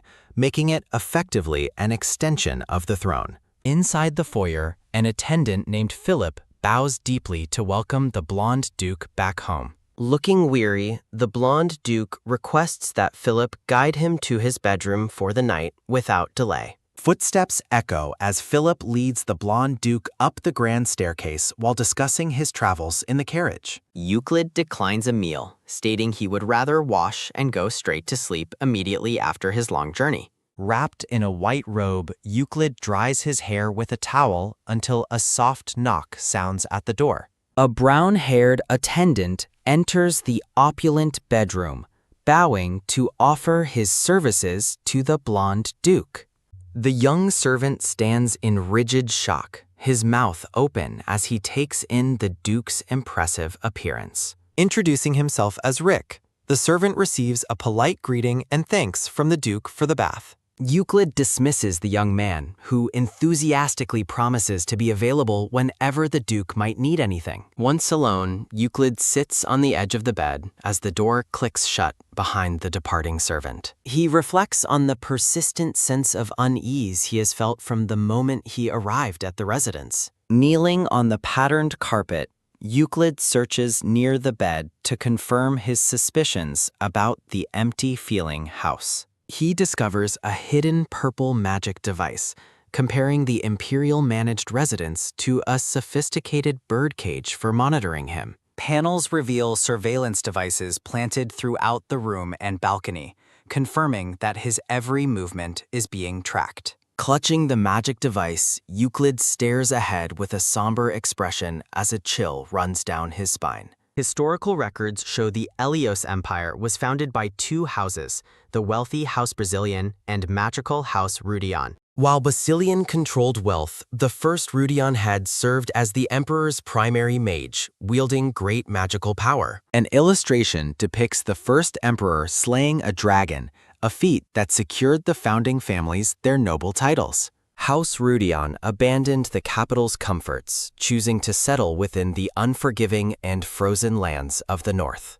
In happier times, the young blonde Euclid thrived under the protection of his caring father and wise older brother. The peaceful days ended abruptly as a heavy hand rested on a table, marking the tragic passing of his father. Standing by the window, Euclid's blonde brother confesses he can no longer hold on, leaving a heavy burden behind. Euclid looks on with a shattered expression, haunted by his brother's final, apologizing words of despair. Following his brother's death, the blonde Euclid stands alone by a coffin, inheriting both a title and fatherless children. Grief consumes Euclid as he struggles to erase the memory of those haunting final words from his mind. Driven by suspicion, Euclid desperately scours the grand residence in search of the truth hidden within its walls. Kneeling on the wooden floor, he discovers hidden eavesdropping devices and magic tools planted to monitor his every move. Trust becomes impossible for Euclid, who watches every servant's gesture through a lens of constant fear and tension. The overwhelming pressure causes Euclid to collapse, a violent shake rattling his frame as he succumbs to the stress. Gasping for air and coughing up blood, the blonde man wonders if death would finally bring him much-needed peace. Despair takes hold as Euclid leans against a table, feeling powerless to even protect his own failing, ailing body. A close-up of Euclid's eye reflects his deep-seated worry for the uncertain future of his brother's helpless children. As a dark-haired woman peeks through the door, Euclid realizes his death would mean his nephew's certain demise. Wiping blood from his mouth, Euclid resolves to stay alive, knowing the children cannot survive without him. Dropping a blood-soaked cloth, Euclid decides he must continue feigning weakness to protect what remains of his family. A dark smirk plays on Euclid's bloodied lips, marking the moment he chooses to hide his true strength. Lying in bed, Euclid reflects on how he cast aside all questions to focus purely on the struggle for survival. Euclid acknowledges that for his survival and the house's future, this upcoming marriage is a non-negotiable necessity. Standing by a carriage, Euclid views his union with the dark-haired lady as the only way a powerless man can help his family. The scene shifts to the magnificent Vasilian estate, standing tall and ornate under the bright morning sun. A blonde maid assists the black-haired Evgenia as she prepares for the ceremony, her wedding veil catching the light. Dressed in his formal white and gold wedding attire, the blonde Euclid looks stoic and prepared for his duty. Under her sheer veil, the black-haired Evgenia looks ahead with violet eyes filled with silent, focused resolve. Sunlight bathes the grand architecture of the manor on the wedding day, though the atmosphere remains heavy with anticipation. Entering the hall, Evgenia notes the tired faces of her family, while a chibi Melissa wonders what happened to them. The dark-haired Duke Sionel and his son look haggard, admitting to having overindulged in drink the previous night. At the breakfast table, Duke Sionel asks a quiet Evgenia if she feels disappointed by the lack of guests. Sionel explains that a Vasilian wedding would normally be swarmed by countless nobles offering their grand congratulations. Looking over the lavish spread, the Duke admits he wanted to avoid surrounding her with a crowd of strangers. Evgenia recalls the empty pageantry of noisy gatherings and confirms she actually prefers this quiet, intimate atmosphere. Duke Sionel remarks on how his daughter seemed to change overnight, having worried about her lack of emotional openness. A close-up captures Evgenia's thoughtful expression as her father mentions her previous collapse following the crown prince's rejection. The dark-haired Duke Sionel confesses to a strange feeling as he notices his daughter's newfound and surprising maturity. Duke Sionel's tired face softens with a weary smile as he accepts that this change is not necessarily bad. Evgenia listens intently as her father mentions that the high priest will be arriving to bless the wedding. A sudden cough from the blonde Melissa interrupts the conversation, prompting Duke Sionel to check on her health. In a playful chibi form, Melissa is revealed to be blushing with excitement at the thought of seeing Damien. Evgenia realizes that Damien is the high priest and the final male lead from the story she once read. Narration describes the high priest as having a noble face and gentle manner, despite his cold rejection of Melissa. The silver-haired high priest Damien stands with divine authority, rumored to be a man personally beloved by the gods. Chibi Evgenia ponders nervously, worried about the high priest's legendary and immense divine powers. Terror strikes Chibi Evgenia as she realizes his spiritual insight might expose her as an interloper from another world. Looking toward the manor, Evgenia steels herself, knowing this marriage remains her only path forward despite the risks. Euclid stands alone in his wedding finery, his hand clutching his chest as he prepares to meet his bride. Reaching the grand white doors, the blonde duke politely requests permission to enter the lady's private chambers. Euclid waits patiently as a soft knock sounds against the ornate door, signaling his arrival for the ceremony. Standing before the entrance, Euclid maintains a serious and determined gaze as he prepares to face his future wife. Upon entering, Euclid is startled to see the black-haired Evgenia holding a mysterious purple bottle in her hand. Looking at the mysterious purple liquid, the blonde duke wonders if the bride is attempting to poison herself. Euclid is struck with horror as the black-haired Evgenia raises the bottle to her lips in apparent despair. Panicked by the sight, Euclid rushes forward, determined to stop his bride from consuming what he believes is poison. He strikes the bottle from her hands with a frantic sweep, sending the glass spinning through the air. Gasping for breath, the blonde duke demands to know what on earth she was thinking by acting so recklessly. Euclid's voice trembles with intensity as he assumes she is driven to extreme measures by her unhappy marriage. He begs her to stop, having secretly hoped she wouldn't take this political union with such tragic seriousness. Tension fills the room as Euclid turns away in distress, while the black-haired Evgenia watches him with stunned confusion. Though he never wanted to replace the crown prince, seeing her desperation makes the blonde duke feel deeply responsible. Euclid reaches out to take her hands, urgently stating that he will go and call the wedding off immediately. As he moves to cancel the ceremony, the black-haired lady stops him, calmly explaining there has been a misunderstanding. Surrounded by a floral aura, the black-haired Yevgenia reveals the liquid was actually just a simple sedative for nerves. She explains she was simply so nervous about the wedding that she asked a servant for something to relax. A memory shows the black-haired Evgenia asking her blonde maid, Anne, for the calming medicine she used yesterday.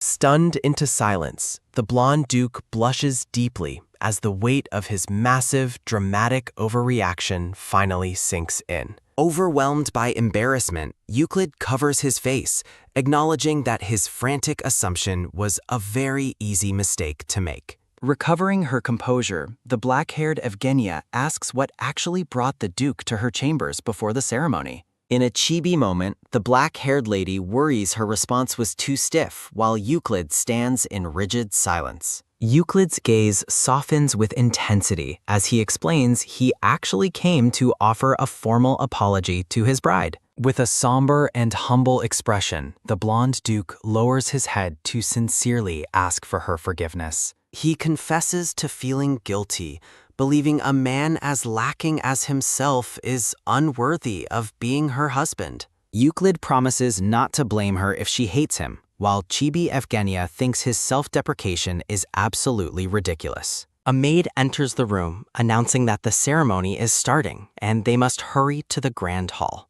The blonde maid bows deeply as the duke prepares to lead his bride toward their official union at last. Frustration colors Chibi Evgenia's face as she realizes she missed her perfect chance to object to his humble words. Looking at her white rose bouquet, the lady laments the messy start to a wedding that hasn't even begun. As she walks, the black-haired bride feels annoyed that Euclid would even suggest she might fall for another man. Her irritation lingers until she spots Euclid waiting by the fountain, his presence bathed in the bright morning light. The blonde duke looks so dazzling that all of Evgenia's annoyance instantly vanishes, replaced by pure, shimmering admiration. Euclid asks if she is all right, still looking concerned about their earlier encounter as they prepare to walk together. With a charming and gentle smile, the blonde duke offers his gloved hand to lead her into the ceremony. Evgenia looks at him with focused resolve, reflecting on the many twists and turns that brought them here today. Bathed in golden light, the couple enters the grand hall, their presence commanding the attention of the entire room. They walk toward the altar with poise, a perfectly matched pair of nobility ready to seal their shared future. Standing before the high priest, the names of Euclid Rudion and Evgenia Basilion are formally announced to the gods. The silver-haired high priest, Damien, looks down with a cold and piercing gaze as he begins the holy rites. Feeling the pressure of his intense spiritual presence, the black-haired Evgenia manages a small, nervous reply during the ceremony. Damien leans in slightly, his sharp blue eyes fixed on the bride as he claims he didn't hear her. The high priest delivers a chilling sermon about abandoning lies and seeking atonement, casting a dark shadow over the wedding. He continues his grim warnings, urging repentance before evil runs rampant, leaving the couple standing in stunned, heavy silence. Confused whispers ripple through the guests as Chibi Evgenia wonders if this terrifying sermon is actually normal for weddings. Duke Sional is visibly fuming, his face dark with anger as he wonders why the high priest is acting hostile. Beside him, his son grinds his teeth in fury, offended by the priest's disrespectful tone at their family's wedding. Damien looks on with cold indifference, commanding the couple to humbly submit to the destiny laid out before them. Behind her veil, the black-haired Evgenia grows quiet, pondering the priest's strange and pointed words about accepting one's fate. She recalls the original story where Evgenia was ruined and divorced, a tragic fate she is determined to avoid. Damien cryptically suggests that while destiny is fixed, carving one's own path is the only way life truly works. Duke Sional and his son share a look of utter bewilderment, completely unable to follow the priest's bizarre dialogue. Closing his eyes, Damien finally offers a blessing for their road ahead, though his earlier words still hang heavily. Looking at her blonde husband, Evgenia steels herself to follow her practiced plan and forge her own new destiny. Standing at the altar, the golden-haired Euclid Rudion solemnly pledges to honor Evgenia as his wife until death. Looking ethereal in her white veil, the black-haired Evgenia vows to treasure her new husband more than her own life. A sudden, sharp realization stops Euclid in his tracks as he stares at his bride with wide-eyed surprise. As the wedding ceremony proceeds within the massive, sun-drenched cathedral, Evgenia worries if she has committed a social blunder. Clearing his throat with a polite ahem to regain control, the silver-haired priest prompts the couple to share their first kiss. A brown-haired lady presents a gift box, noting that the Duke might find the contents less than impressive compared to diamonds. Evgenia much prefers the traditional amethyst rings passed down through generations of the Rudion family over flashy modern jewels. The couple joins hands before the altar, their movements graceful as they prepare for the most intimate part of the ceremony. Bathed in a warm golden glow, the black-haired Duchess smiles tenderly at her husband through her delicate lace veil. A heavy, rhythmic thump-thump of Euclid's racing heart fills the air as he leans in close to his beautiful bride. Time seems to stand still as the newlywed couple shares a soft, romantic kiss to seal their holy union. Their lips meet in a gentle embrace, the world fading away as the light of their new beginning surrounds them. As they pull apart, a look of quiet contemplation settles on Euclid's face while he gazes at his new wife. In a comical moment of internal panic, Evgenia's chibi spirit reels, questioning if her long-awaited romantic climax just fizzled out. Bitterly disappointed by the brevity of the kiss, the black-haired Duchess signs her marriage documents while grumbling internally about the unfairness. A joyful dong-dong of wedding bells echoes through the grand cathedral as the priest officially declares them husband and wife. Outside the carriage, the stern Duke Basilian reminds his daughter that she will always be a member of their powerful family. Evgenia gently asserts her new identity as a member of House Rudion, reassuring her father that she will manage just fine. Softening his gaze, the Duke tells his daughter that his love for her is unchanging, regardless of her new title. With a soft smile, the black-haired lady accepts her father's blessing, acknowledging the deep bond they still share. A blonde girl named Melissa hopefully asks if they can correspond through letters, and Evgenia happily agrees to keep in touch. Watching Melissa's joyful laughter, Evgenia grows concerned that the girl's future may be difficult given the unusual nature of the male leads. The Duke and Sionel approach the Duchess, signaling that it is finally time for her to depart for her new home. The wedding party gathers in the bright courtyard, prepared to say their final goodbyes as several carriages wait in line. Sionel offers a parting word of support, while a chibi Euclid promises to remember the family's offer of assistance. As her dress ruffles with a soft swoosh sound, Evgenia notes with concern that her deep discomfort around Sionel is only intensifying. A sudden chuck step halts the Duchess as Sionel calls out to her, his expression unreadable as he interrupts her departure. Pausing mid-step, the black-haired lady wonders if her brother has been harboring some unspoken final message for her this entire time. Sionel points out that her specific carriage has yet to arrive, leaving Evgenia momentarily confused about the delay. The group stands together in the courtyard, the air thick with anticipation as they wait for the final arrival. The brown-haired man explains that they have purchased a brand new carriage for her, incorporating some of her cherished personal belongings. Stunned by the gesture, Evgenia questions if this extravagant gift is truly a sincere wedding present from her brother, Sionel. When the Duchess asks where her ride is, Sionel simply gestures toward the approaching sound of rumbling wheels. The siblings exchange a silent, tense look as the mystery of the new carriage prepares to reveal itself to them both. A loud clatter signals the arrival of a magnificent, gilded coach that rolls into the courtyard with surprising speed and grandeur. A mysterious man with messy, multicolored hair begins to disembark,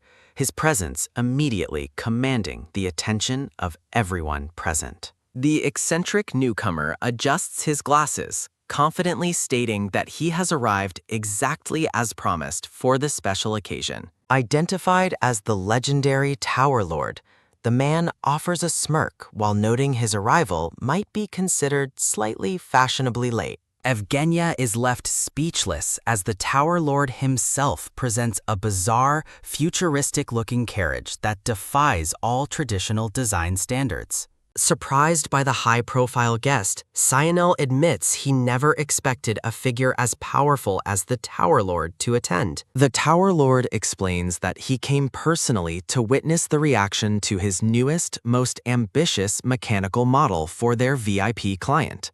Casting aside all formality, the eccentric lord throws an arm around Euclid, revealing they are actually close personal friends. Sionel watches in disbelief as the Tower Lord confirms the long-standing and profitable relationship between their two influential factions.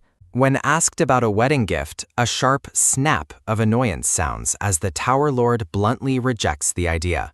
As the two men bicker like old friends, a chibi Evgenia observes the scene, finding their genuine camaraderie rather amusing. Shifting back to business, the Tower Lord prepares to unveil the special carriage he designed specifically for the black-haired Duchess. With a swift motion, a swoosh sounds as the cover is removed to reveal a sleek, metallic machine that looks like a rocket. Horror and confusion wash over the newlyweds as they stare at the bizarre invention, questioning if it's even safe to ride. The Tower Lord proudly boasts about the aerodynamic curves of his creation, while Evgenia fears it might launch her into space. Suspicious of his high-tech design, the Duchess wonders if the Tower Lord is another transmigrator before he reveals he merely built a dream.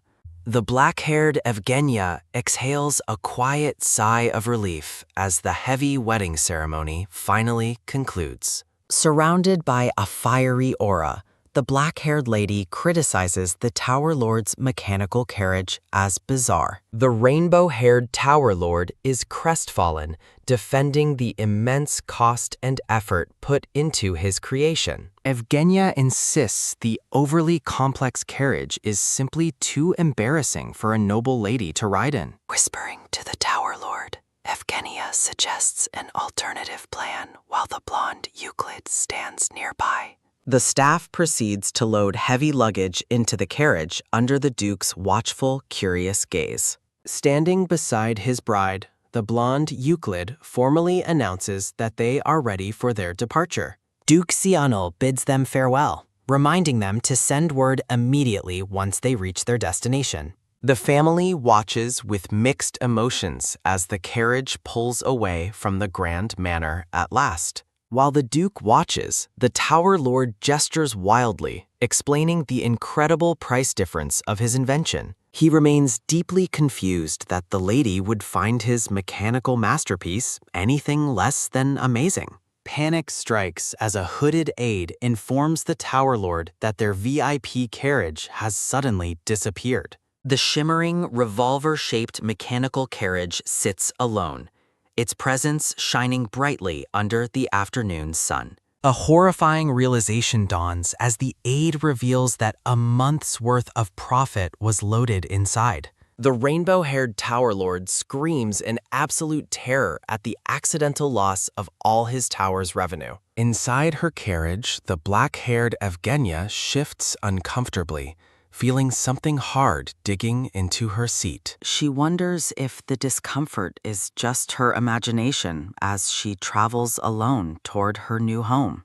Evgenia notes her separation from Euclid during the journey, riding in the carriage provided by her father. Despite the bumpy ride, she celebrates the successful first phase of her plan to leave the capital. Thoughts of the creepy purple-haired Crown Prince Kaiden haunt her, making her glad to be far away. Flushed with joy, the black-haired lady reflects on the miracle of finally marrying her ultimate favorite character. A blushing chibi Evgenia dwells on her wedding day, replaying the romantic near-kiss moment in her head. Determined to build a future, she resolves to stay by Euclid's side and show him her devotion.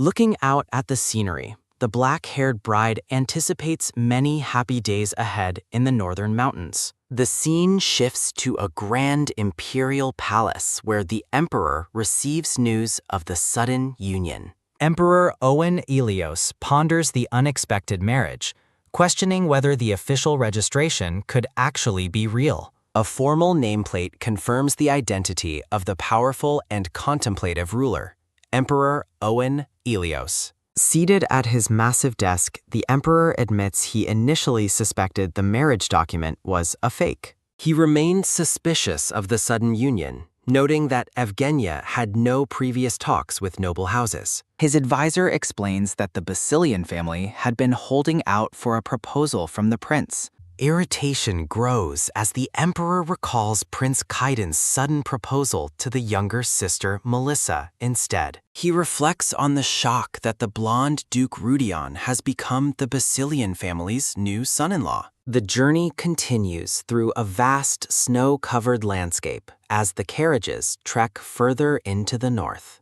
An aide informs Euclid that the new Duchess appears to possess an extraordinary and mysterious special ability. The blonde Duke looks on with surprise, questioning the validity of the aide's strange and sudden claim. The aide suggests that the black-haired lady must have been born under a very lucky star. He recounts how she received a valuable, jewel-studded watch just for helping a man in trouble. Visuals reveal the expensive teddy bears she won easily during a series of small prize-winning events. The aide concludes that the Basilian family must have an incredible, innate luck regarding money and treasures. Euclid dwells on her shocking wedding vow to protect him with her very life and dying breath. A vision of her under the veil reminds him of the deep, moving sincerity in her eyes. He realizes she is truly serious about their marriage, moving far beyond her past obsession with another. A gentle, touched smile reaches Euclid's face as he begins to appreciate his wife's surprising and dedication. The carriages brave the heavy falling snow as they finally cross deep into the northern mountain pass. Surrounded by prizes and gifts, Evgenia hopes her treasures remain undamaged during the long, bumpy ride. A cheerful maid peeks through the carriage curtains to announce their arrival at the Grand Ducal Estate. The massive, ornate white castle of House Rudion looms majestically against the backdrop of snowy mountain peaks.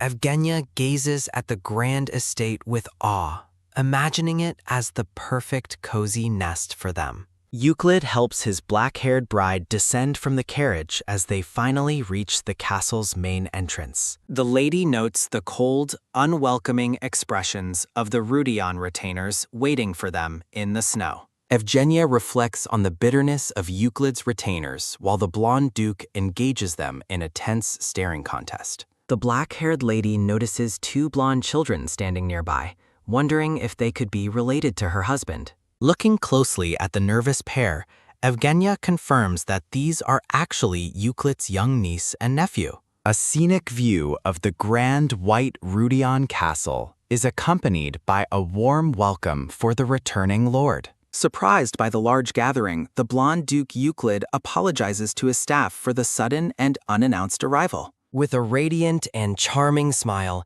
Euclid thanks the assembled retainers for taking the time to celebrate his marriage. Turning toward his bride, the blonde duke asks a blushing Evgenia if the large crowd startled her. Evgenia's heart flutters as she realizes that Lady of the House is now her official title at the estate. Euclid formally introduces Marianne and Dior, calling the blonde children forward to greet their new aunt for the first time. Sensing their fear, the black-haired lady resolves to approach the hesitant children with extreme care and kindness. Marianne and Dior remain frozen and uncertain, their wide eyes reflecting a deep sense of unease toward their new aunt. Euclid offers another apology, explaining that the children haven't had many opportunities to meet and interact with new people. Evgenia reassures her husband that it is perfectly normal for children to be shy around strangers during a first meeting. With a warm and welcoming expression, the black-haired lady introduces herself and invites the kids to simply call her aunt. A sudden, sharp pinch to a child's arm occurs, accompanied by a quick, stinging sound and a silent gasp.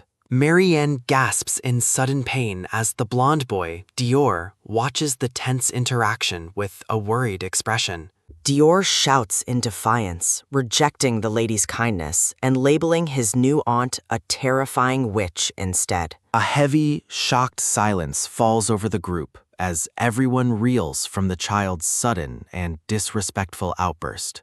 Angered by the disrespect, the blonde Duke Euclid firmly scolds Dior for speaking so rudely to the Duchess. Euclid turns back to a stunned Evgenia, offering his sincere apologies for the children's young age and uncharacteristic hostility. Cleverly reframing the insult, Evgenia claims that witches in stories are always beautiful, turning the slur into a compliment. Dior looks on in utter confusion, completely thrown off balance by the black-haired lady's calm and unexpected response. Seeking to win them over, Evgenia produces a jar of shimmering purple candies she specifically bought for the children.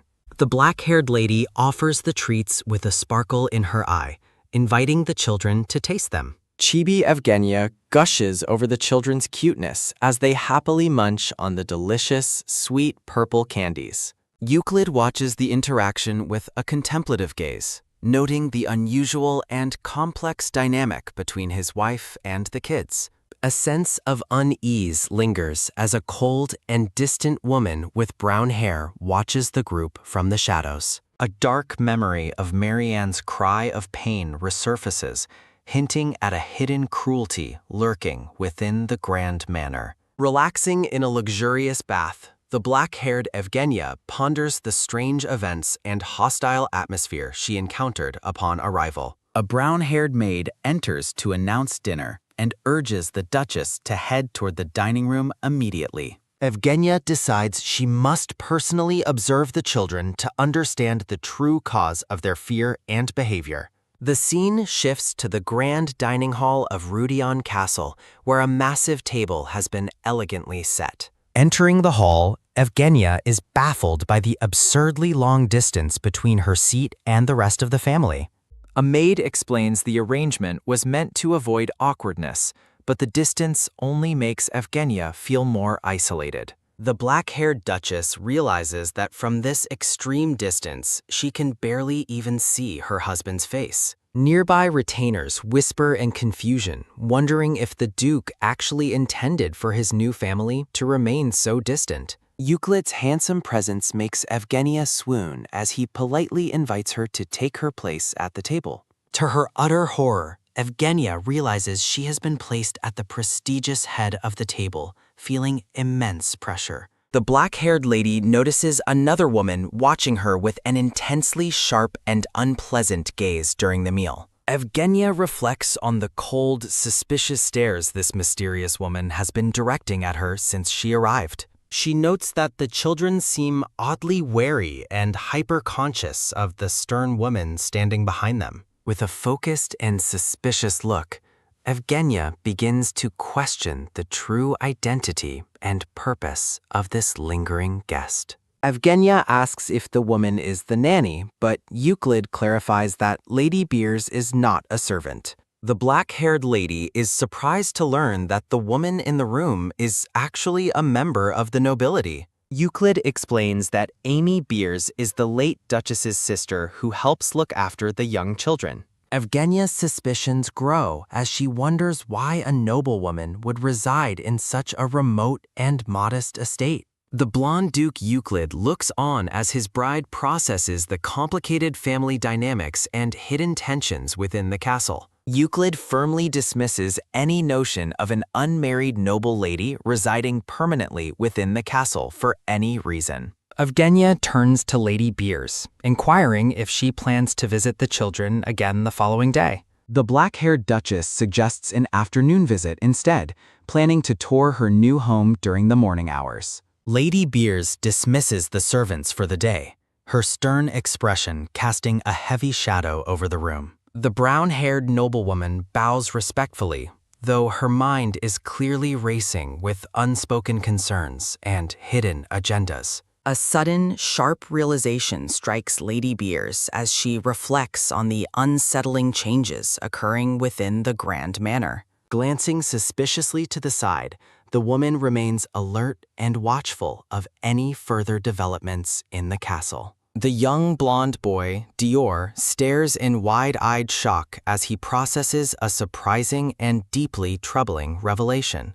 Dior recalls Amy's warnings about Amy being a villain, strengthening his resolve to protect Euclid from her. Euclid asks if Dior was frightened in his absence, and the boy admits to being just a little scared. After apologizing for being away, Euclid listens as Dior prepares to ask him for a special, heartfelt wish. With a warm and gentle smile, the blonde duke asks Dior what it is he desires most from him. Marianne begins to speak, her tone shifting toward a bold and unexpected question that catches everyone off guard.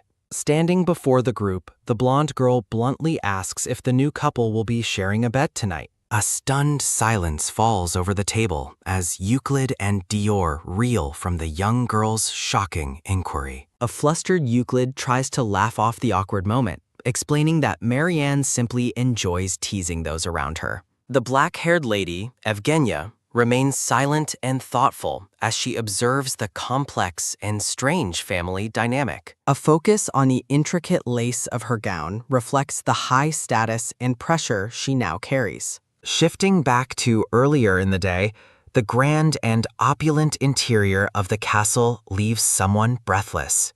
Dior and Marianne stand in awe before a massive mountain of gifts sent to them by their new aunt. A heavy sigh escapes the blonde girl as she processes the confusing contrast between the gifts and the rumors. Noticing his sister's hesitation, the young boy nervously asks if she is angry about this sudden influx of presents. Marianne warns Dior not to blindly trust Amy's claims, even though they were told their aunt is a monster. She recalls Amy's threats of replacement punishment and asserts that she will handle the situation herself from now on. Dior tentatively admits that their new aunt actually seemed like a good person during their brief encounter. Relieved by his sister's possible agreement, Dior's face lights up with a radiant and hopeful smile. Marianne reasons that Uncle wouldn't marry anyone truly awful, just as a hand reaches for a nearby door. The children freeze in sudden terror as Lady Beers appears, her presence immediately chilling the warmth of the room. Stalking through the hallway, Amy Beers fumes over how much Evgenia differs from the malicious rumors she heard. She turns sharply to confront the children, her intense and demanding expression forcing them to shrink back in fear. Lady Beers interrogates the kids, mocking Marianne for suggesting that the new Duchess might actually be a kind person. She scoffs at the idea that candies could change anything, insisting that everyone knows how nasty Evgenia truly is. Lady Beers claims Euclid is being sold off and cruelly asks the children if they feel any sadness for him. A cold, calculating look in her eye reveals Lady Beers' true intent to manipulate the children's trust and fear. Leaning in with a sinister grin, She asks if they truly want to protect their uncle from the Duchess. Back at dinner, Euclid continues to apologize for Marianne's teasing, hoping his bride hasn't been too deeply offended. Evgenia offers a gentle and reassuring smile, signaling her understanding and patience with the children's unpredictable behavior. A maid announces that the Grace Room is being prepared for use for the first time in many years. Marianne innocently asks if the Duke and Duchess will be sleeping there together, sparking another wave of awkwardness. Euclid blushes as he confirms the arrangement, while Marianne playfully wishes them a wonderful first night as a couple. Confused by the unfamiliar name, Evgenia asks her husband to explain what the Grace Room actually represents. Euclid clarifies that it is the traditional bedchamber for the ruling couple, leaving Evgenia to process their northern customs. The black-haired Duchess realizes with a start that they are required to spend their wedding night together tonight. Noticing her shocked reaction, a blushing Euclid worries if his explanation was too blunt or forward for her. Evgenia focuses intently on her meal, desperately hoping Euclid doesn't find her curiosity or her sudden hesitation strange. Her face flushes a deep red as she realizes the heavy gravity and expectations of the upcoming evening. Later, in her private quarters, a brown-haired maid offers to help the Duchess prepare for the special night ahead. Evgenia insists she is simply going there to sleep, even as the maid presents several elegant and revealing nightgowns. Chibi Evgenia rages about the pressure of a first night when they haven't even shared a real kiss yet. Alone with her thoughts, she resolves to discuss a serious and important matter with Euclid once they are private. A sudden knock at the door signifies that the time has finally come to head toward the Grace Room. Dressed in a long white nightgown, Evgenia follows the maid through the silent, dimly lit corridors of the castle. The maid leads her to a set of massive, ornate doors and formally announces their arrival at the Grace Room. Walking toward the bedroom, Evgenia tries to reassure herself that nothing significant will happen between them tonight.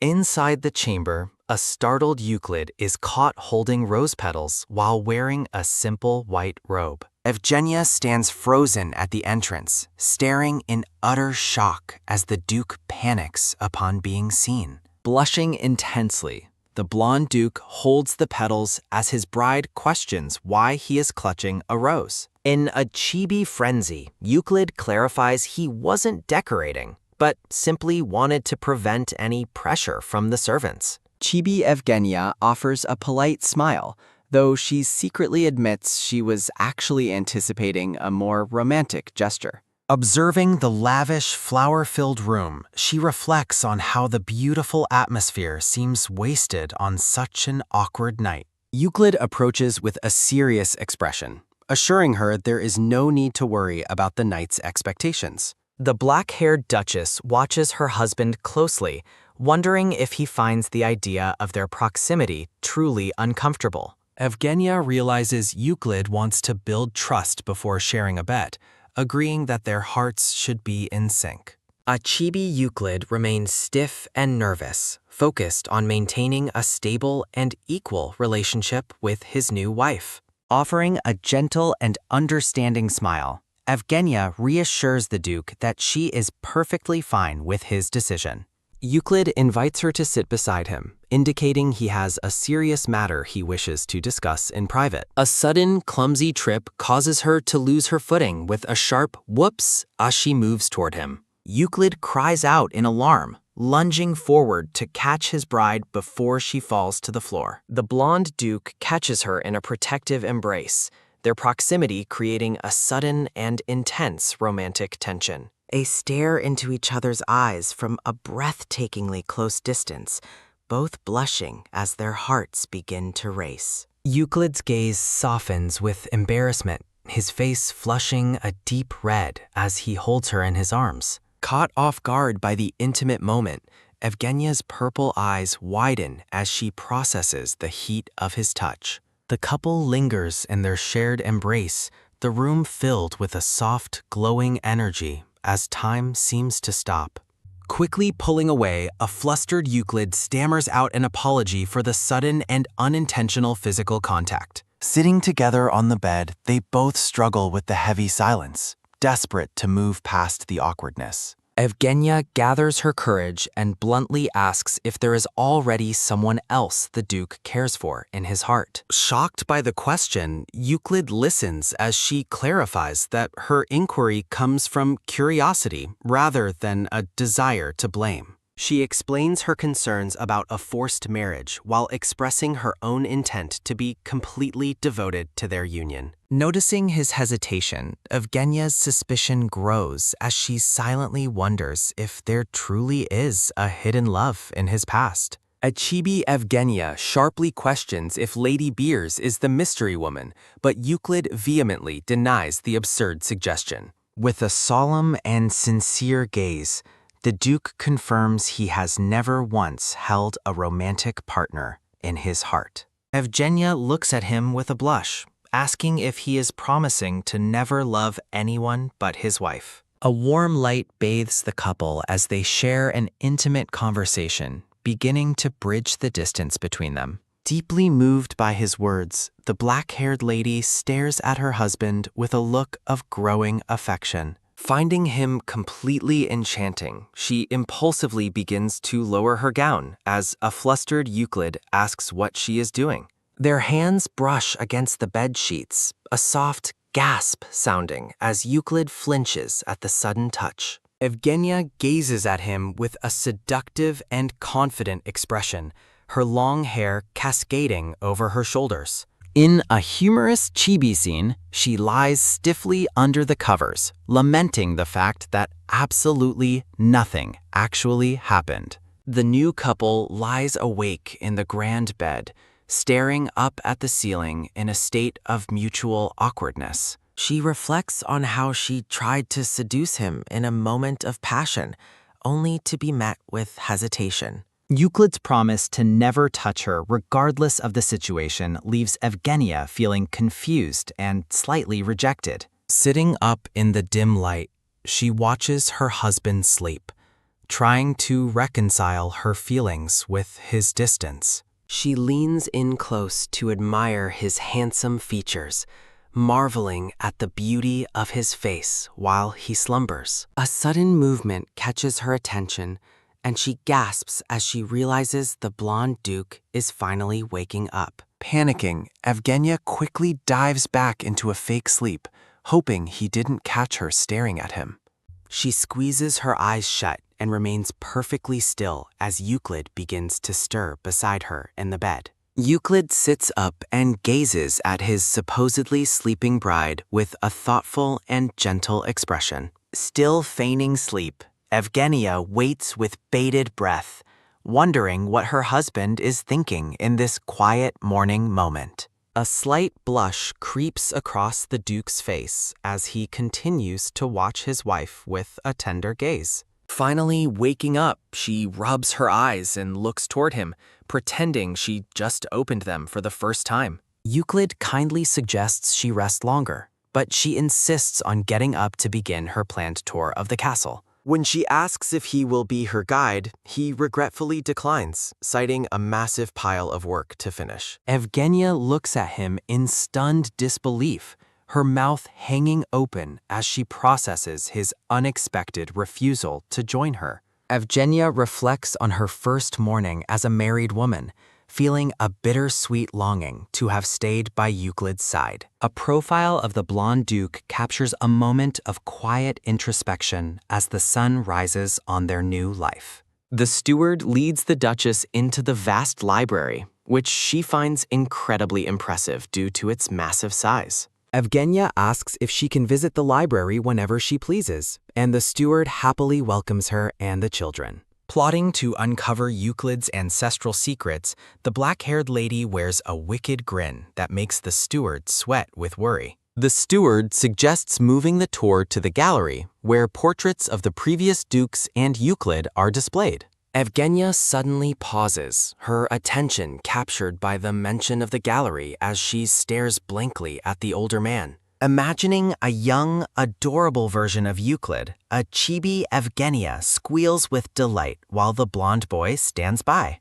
She decides to postpone seeing the portraits until tomorrow, hoping to experience the gallery tour together with her husband. Evgenia asks if her office is located on the same floor as Euclid's study, surprising the steward with the request. The steward explains how they managed the household previously and gleefully anticipates the Duchess taking over all management duties. Chibi Evgenia suspects the steward is simply trying to dump all the chores on her while he relaxes in retirement. The steward leads her through a grand, sunlit hallway, confirming her office is at the end of Euclid's corridor. Noticing the ornate wall lamps are unlit, Evgenia questions if they are merely decorations since she has never seen them used. The steward admits that magic stones are too expensive for the current estate's budget, leaving the lamps cold and dark. Shocked, Evgenia reminds him of the many magic stones and carriages her family sent as part of the wedding gifts. The steward explains that while they are grateful, they do not consider personal gifts as part of the operating budget. Evgenia asks about the status of the estate's debt,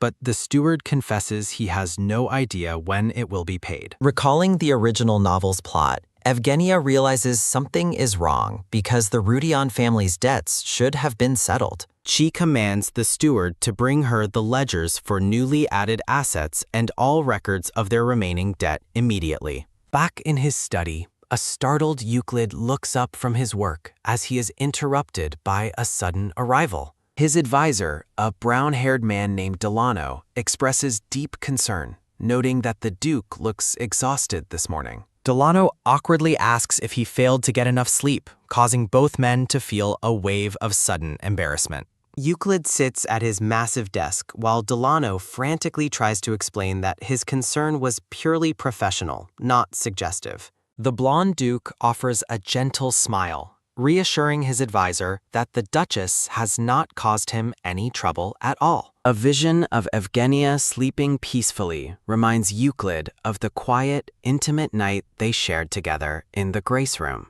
Euclid blushes a deep red while touching his chin, his tender expression betraying his growing affection for his new bride. He bashfully admits that the night was actually a bit difficult, though he keeps the specific details to himself. The blonde Duke stares ahead with a serious, pensive look, his mind clearly occupied by thoughts of the Duchess. Delano is visibly shaken by the Duke's reaction, dropping his paperwork in shock as he processes his master's strange behavior. Chibi Delano fumes with rage, vowing to lodge a formal complaint against the Duchess for supposedly mistreating the Duke. The steward suddenly bursts into the room with a loud "Gah!" as he startles Delano and interrupts their conversation. Arms raised in triumph, the steward joyfully announces that a great benefactor has finally arrived to save House Rudion. Euclid asks if Delano is okay, while the advisor gazes in horror at the steward's sudden and messy nosebleed. Ignoring his injury, the steward explains that the Duchess has requested a complete list of every ledger in the house. The steward rushes toward Euclid's desk, proclaiming that their new lady is the true hope of the Rudion family. Delano looks skeptical as he stares at the Duchess's portrait, wondering why the steward's opinion has changed so drastically. Crying with relief, the steward reveals that Evgenia intends to use her entire dowry to pay off the family's debts. Euclid is stunned by the revelation, noting that the dowry is her personal property, and she shouldn't sacrifice it. The steward admits he told her the truth about their financial collapse, including how close they are to total ruin. Delano asks what the Duchess said in response, while Euclid remains silent and pained by the news of her sacrifice. The steward recalls how she let out a small, confident laugh before asserting her authority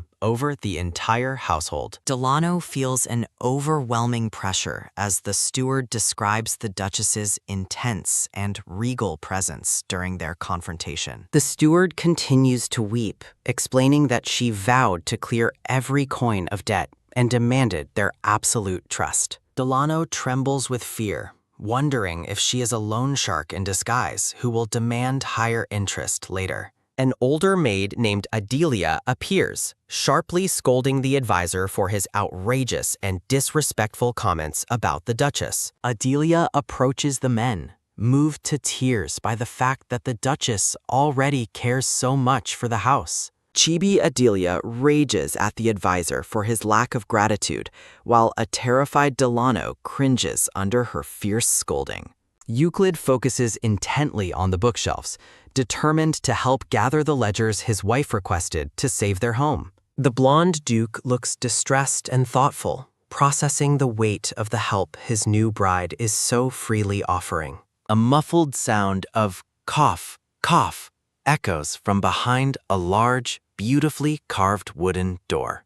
Evgenia steps into the room, coughing as she waves her hand to clear the thick, stagnant air. Surveying her dusty new office, she realizes Euclid skipped this room during the tour to hide the filth. While waiting for the steward, she spots Delano running toward her through the grand, sunlit corridor. Evgenia waits patiently in the center of the neglected room as a voice gives her permission to enter. Euclid, Delano, and the steward arrive, with the blonde duke appearing surprised to see her in the office. The steward apologizes in a frantic chibi panic, regretting that he didn't have the office cleaned beforehand. Euclid admits the staff shortage made cleaning difficult, but Evgenia graciously notes it's natural since the house lacked leadership. Moved by her understanding and poise, Euclid blushes deeply as he stares at his incredible new wife. Taking charge, Evgenia proposes a thorough quarterly scrubbing of the entire castle to maintain the estate properly. The steward and Adelia sniffle with emotional relief, touched by the Duchess's immediate dedication to their home. Euclid questions if she truly intends to use her dowry for debt, and she confirms it without hesitation. The blonde duke looks down with a pained expression, clearly struggling to accept such a massive personal sacrifice. Euclid asks why she would do such a thing, startling both the steward and Delano with his hesitation. When Euclid wonders if her reputation is at stake, Evgenia counters his concerns with her own firm logic. Evgenia asks if he fears for the family's standing, but a conflicted Euclid admits that isn't the issue. Looking at their feet, Euclid confesses his true worry. He doesn't want her title to feel like a burden. The black-haired lady stares at her husband, her expression hardening as she prepares a sharp rebuttal. Euclid flinches as she asks why he is placing the emotional burden on her instead of himself. Realizing her words were sharper than intended, Evgenia looks slightly regretful while maintaining her firm stance. In a chibi moment, she worries she pushed too hard, but Euclid solemnly says he understands her point. Evgenia scoffs at the idea of charging her husband interest, while Euclid argues that money matters require clarity. She explains that keeping their finances separate feels like a shackle, as if he's preparing for a future separation. Declaring herself a Rudion, she asserts her right to clear the debt and protect her family's legacy. Evgenia warns that refusing her help would mean he doesn't respect her as his wife, leaving Euclid stunned. She reminds him of his wedding vow to honor her, leaving the blonde duke speechless under her intense gaze. Euclid sweats nervously as he processes the weight of her words and his duty to respect her wishes. The couple's intensity leaves the servants pretending they saw nothing, much to Evgenia's sudden embarrassment. To break the tension, Chibi Evgenia suggests moving the discussion outside to escape the unhealthy dust. Turning her back, Evgenia leads the way out, telling her husband they are leaving the office for now. Euclid smiles warmly and follows his wife while the servants watch, completely won over by her regal authority.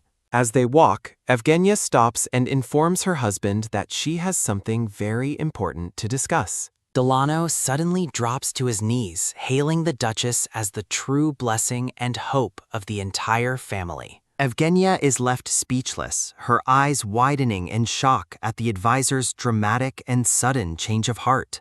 Delano reflects on his past hardships in the poor north while carrying an impossibly tall stack of paperwork. His narrative continues, describing how he saw the arrival of Lady Basilian as a daunting new obstacle. Delano initially viewed the black-haired lady with fear, viewing her arrival through the lens of negative rumors. A flashback shows Delano screaming in terror during his first encounter with the formidable and imposing Duchess. Everything changed for him after witnessing the intense and heartfelt exchange between the Duke and his new bride. Back in the present, Delano cries with joy, shouting, "My lady," as his past distrust completely evaporates. The advisor prostrates himself on the floor, his dramatic loyalty providing a humorous contrast to the Duchess's confusion. Delano remains bowed in reverence as the narration describes him as a wise man for recognizing her value. Full of newfound vigor, Chibi Delano sparkles with enthusiasm, ready to serve his new mistress. Evgenia puts him to work, and Delano salutes her with a loud, eager cry of, "Yes, ma'am." Sitting at her desk, Evgenia marvels at how her efficiency reduced a mountain of documents to a single page. She instructs Delano on the new financial reporting format, aiming to revolutionize the management of the duchy. Evgenia hands over more tasks to her new assistant, who listens with wide eyes and absolute devotion. Gazing out the window, the Duchess contemplates her long-term plan to develop the estate and restore its former glory. She focuses on her work as Delano diligently confirms his readiness to assist with her every command. Delano eagerly checks if she is listening before loudly reaffirming his total commitment to her service. Evgenia's eyes narrow as she identifies silver linings amidst the disastrous financial wreckage of House Rudion.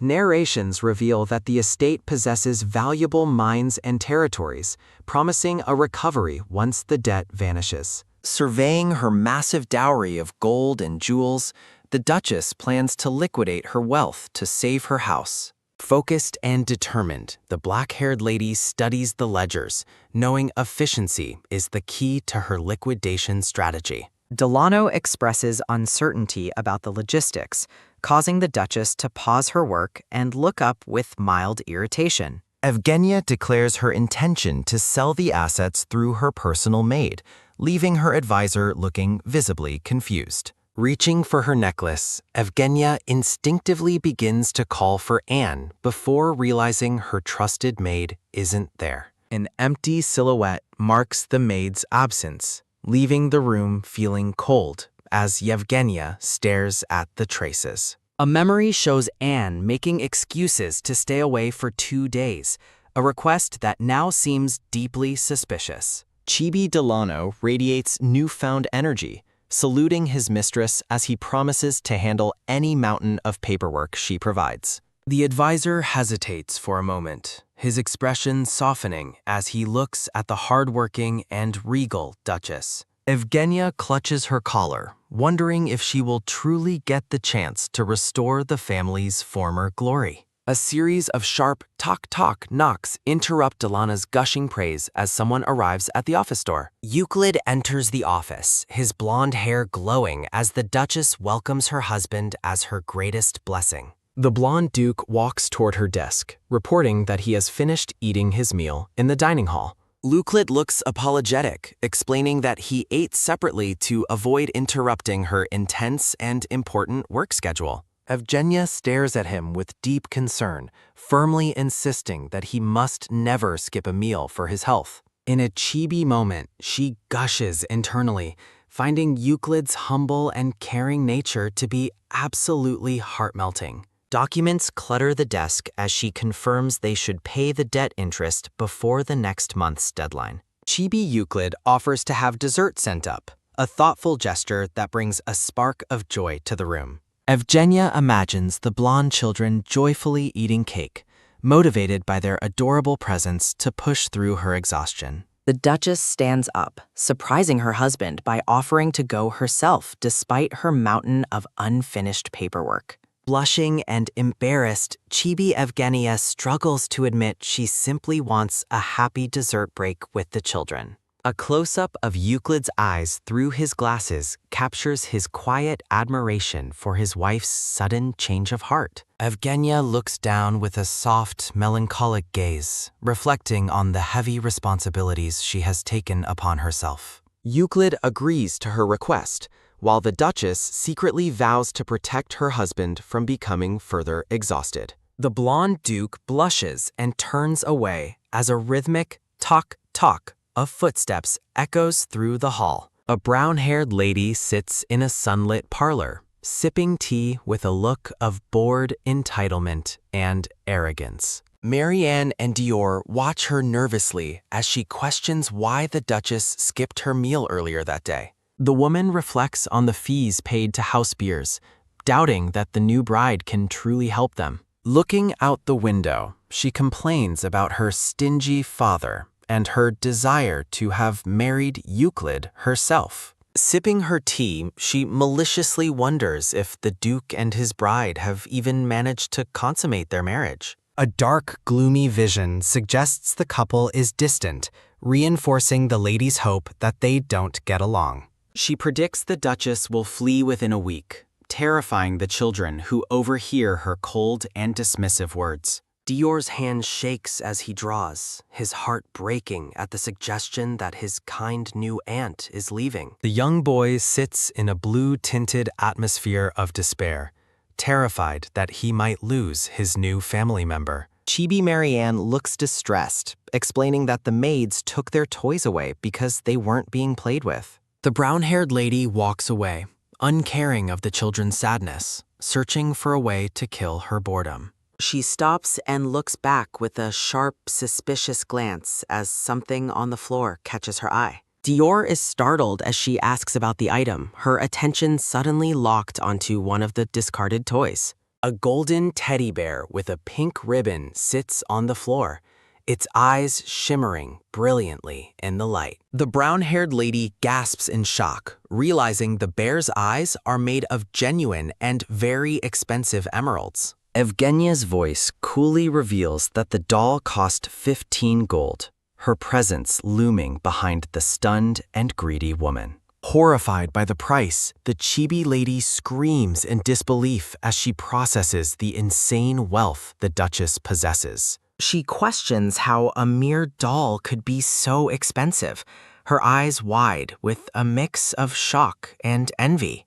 A loud "Kiyaha!" echoes as the woman is caught off guard by the Duchess's silent and sudden arrival. Evgenia's footsteps click as she notes how incredibly loud the woman. Crossing her arms, the black-haired lady asks if a 15 gold toy is truly worth making such a noisy scene. Evgenia's purple eyes glint with sharp authority as she stares down the greedy relative, asserting her dominance. Dior and Marianne look up with immense relief as their aunt arrives, her presence washing away their gloomy fears. A close-up of the black-haired lady's determined gaze reveals her sharp insight into the household's pervasive fear of Amy. Firmly asserting her authority, the black-haired lady lectures the cowering Lady Beers about maintaining proper character through careful speech. With a submissive apology, the brown-haired lady nervously presents a plush teddy bear to the Duchess as a peace offering. Stepping into the elegant bedroom,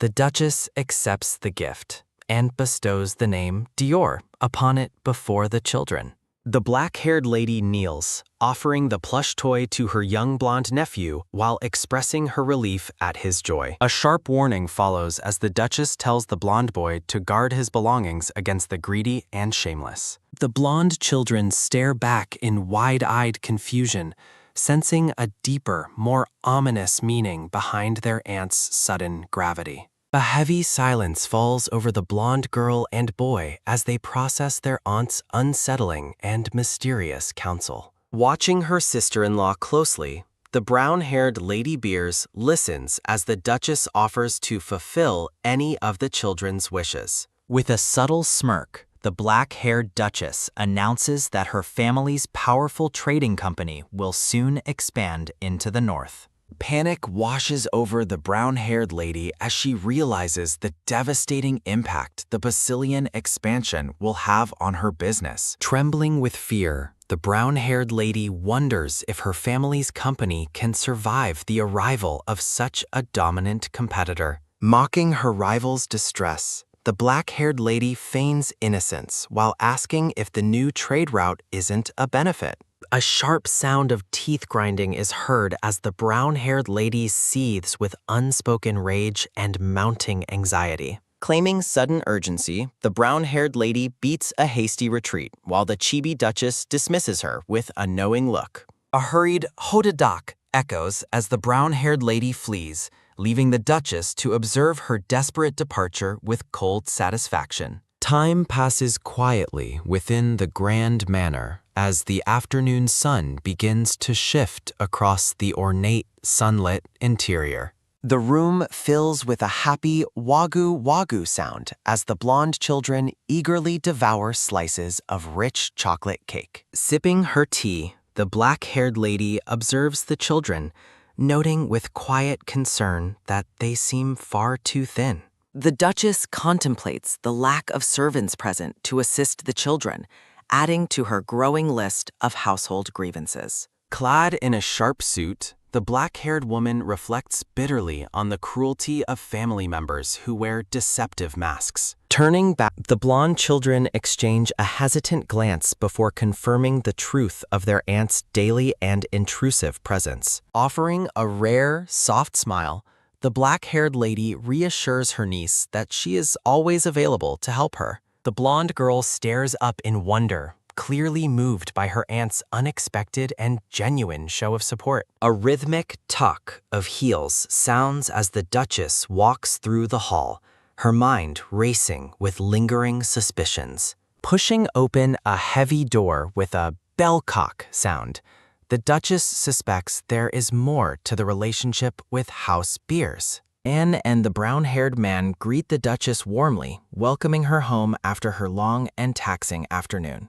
The tawny-haired maid notices her lady's heavy mood, earning the Duchess's secret admiration for her sharp and attentive intuition. Recalling the family ledgers, the black-haired lady explains to Anne how House Rudion has been paying suspicious distribution fees to Lady Beers. Looking contemplative, the Duchess notes that the exorbitant fees being paid for transporting goods to the north are entirely unjustifiable. A vision of Euclid's late brother appears, suggesting that a forced and unfair agreement may have been struck years ago. Rubbing her chin thoughtfully, the tawny-haired maid agrees that there is definitely a deep-seated problem within the household's finances. In a playful chibi moment, the two women conspire over the suspicious records, determined to uncover the truth behind the hidden deals. Shadows of the past reveal that Euclid's brother married the Count's daughter shortly after the suspicious financial deals were made. Gripping her arms tightly,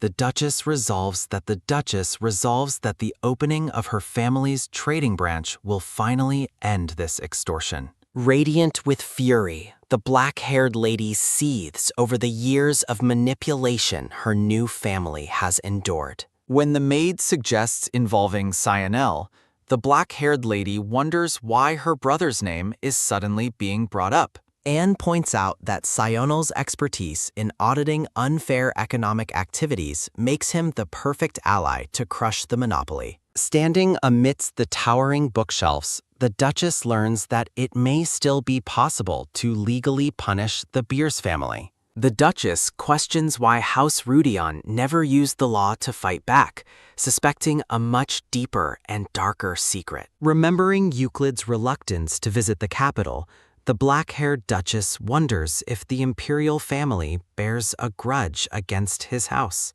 A chilling realization dawns on the black-haired lady as she considers the possibility of high-level imperial hostility toward her husband. Clenching her fists, the tawny-haired maid prepares to deliver another shocking piece of information to her increasingly troubled mistress. Shadows of whispering nobles suggest that the emperor's quiet hatred for the North is a well-known secret among the elite. A sudden miamchit flinch halts the conversation as the chibi maid hesitates to reveal an even more scandalous event. Hushing the Duchess, the tawny-haired maid nervously admits to exaggerating slightly, while the brown-haired man watches the pair with concern. Looking somber, the brown-haired man reveals the alarming discovery that there isn't a single full knight left in the order. The revelation continues as the man explains that the commander's post remains vacant, leaving the castle's defense in total disarray.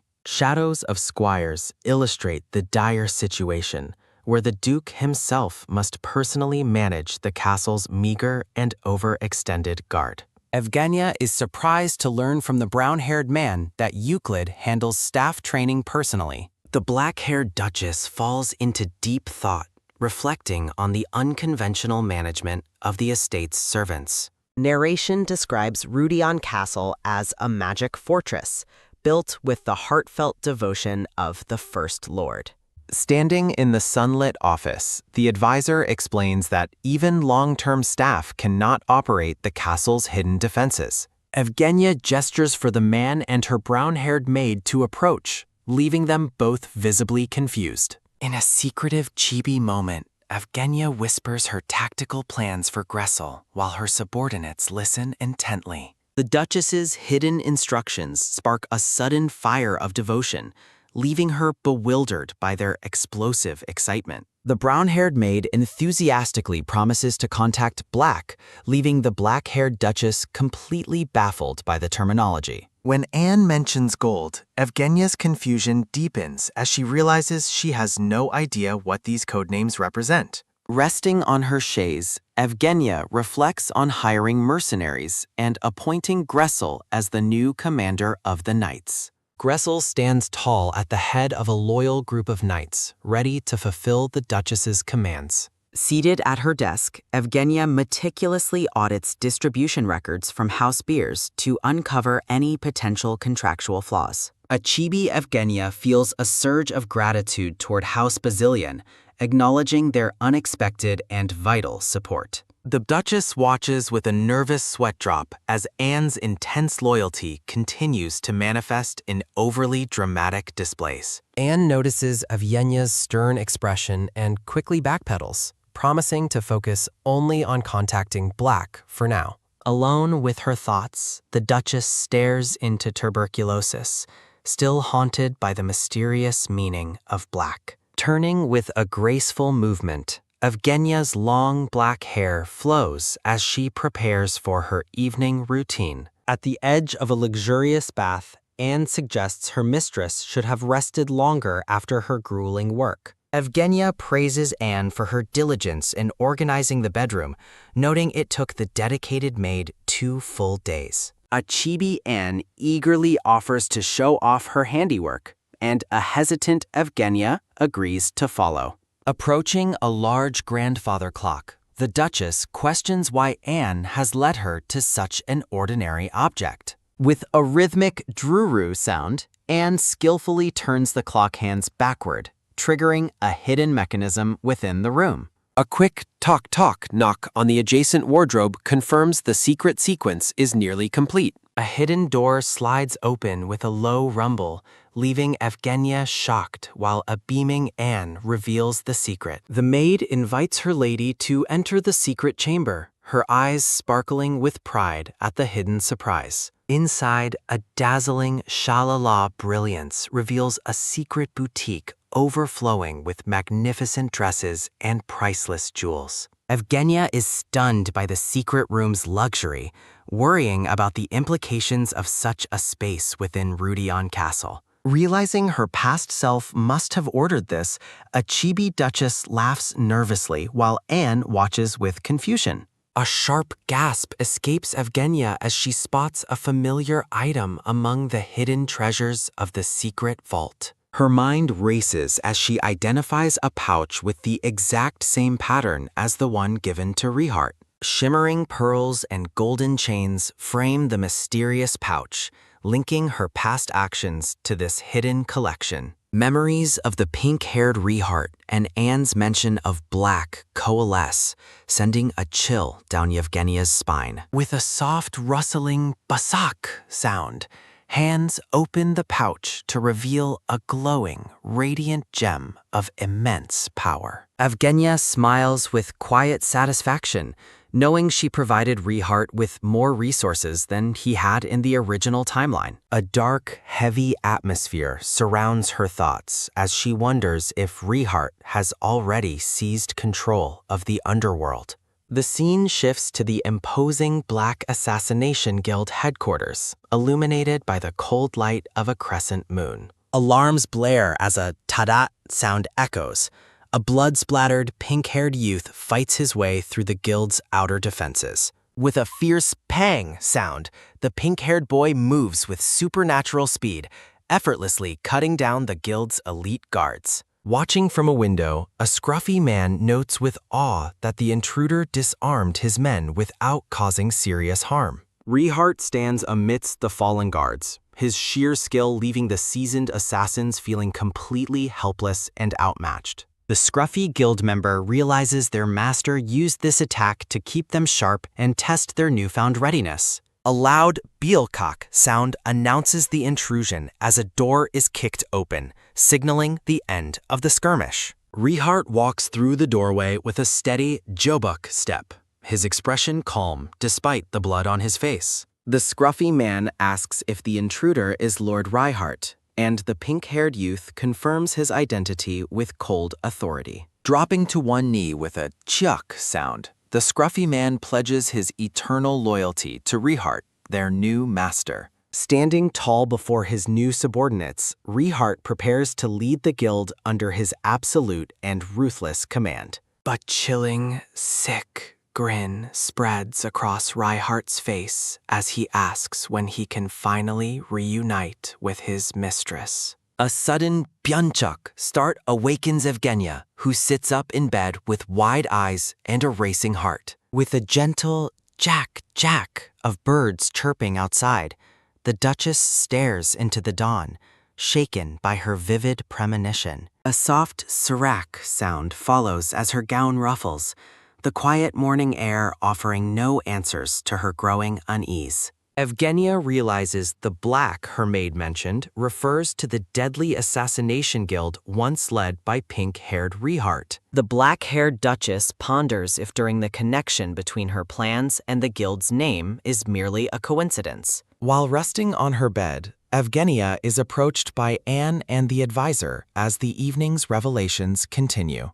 A sudden realization strikes Evgenia, her purple eyes widening with a mix of suspicion and mounting internal alarm. The brown-haired advisor sternly warns Anne to speak more respectfully of the powerful figure she calls Black. Anne laughs off the warning, proudly asserting that everyone in the secret organization has always been loyal to Evgenia. Evgenia reels in shock as she discovers her past self meticulously organized these powerful forces long before her arrival. While the advisor offers a chibi thumbs up of admiration, the black-haired Duchess fears she has accidentally opened Pandora's box. A quiet, sunlit hallway reflects Evgenia's simple desire to lead a peaceful life alongside her husband, Euclid. Walking with grace, the Duchess resolves to keep her dangerous secrets hidden to protect her fragile domestic happiness. Reaching for a door,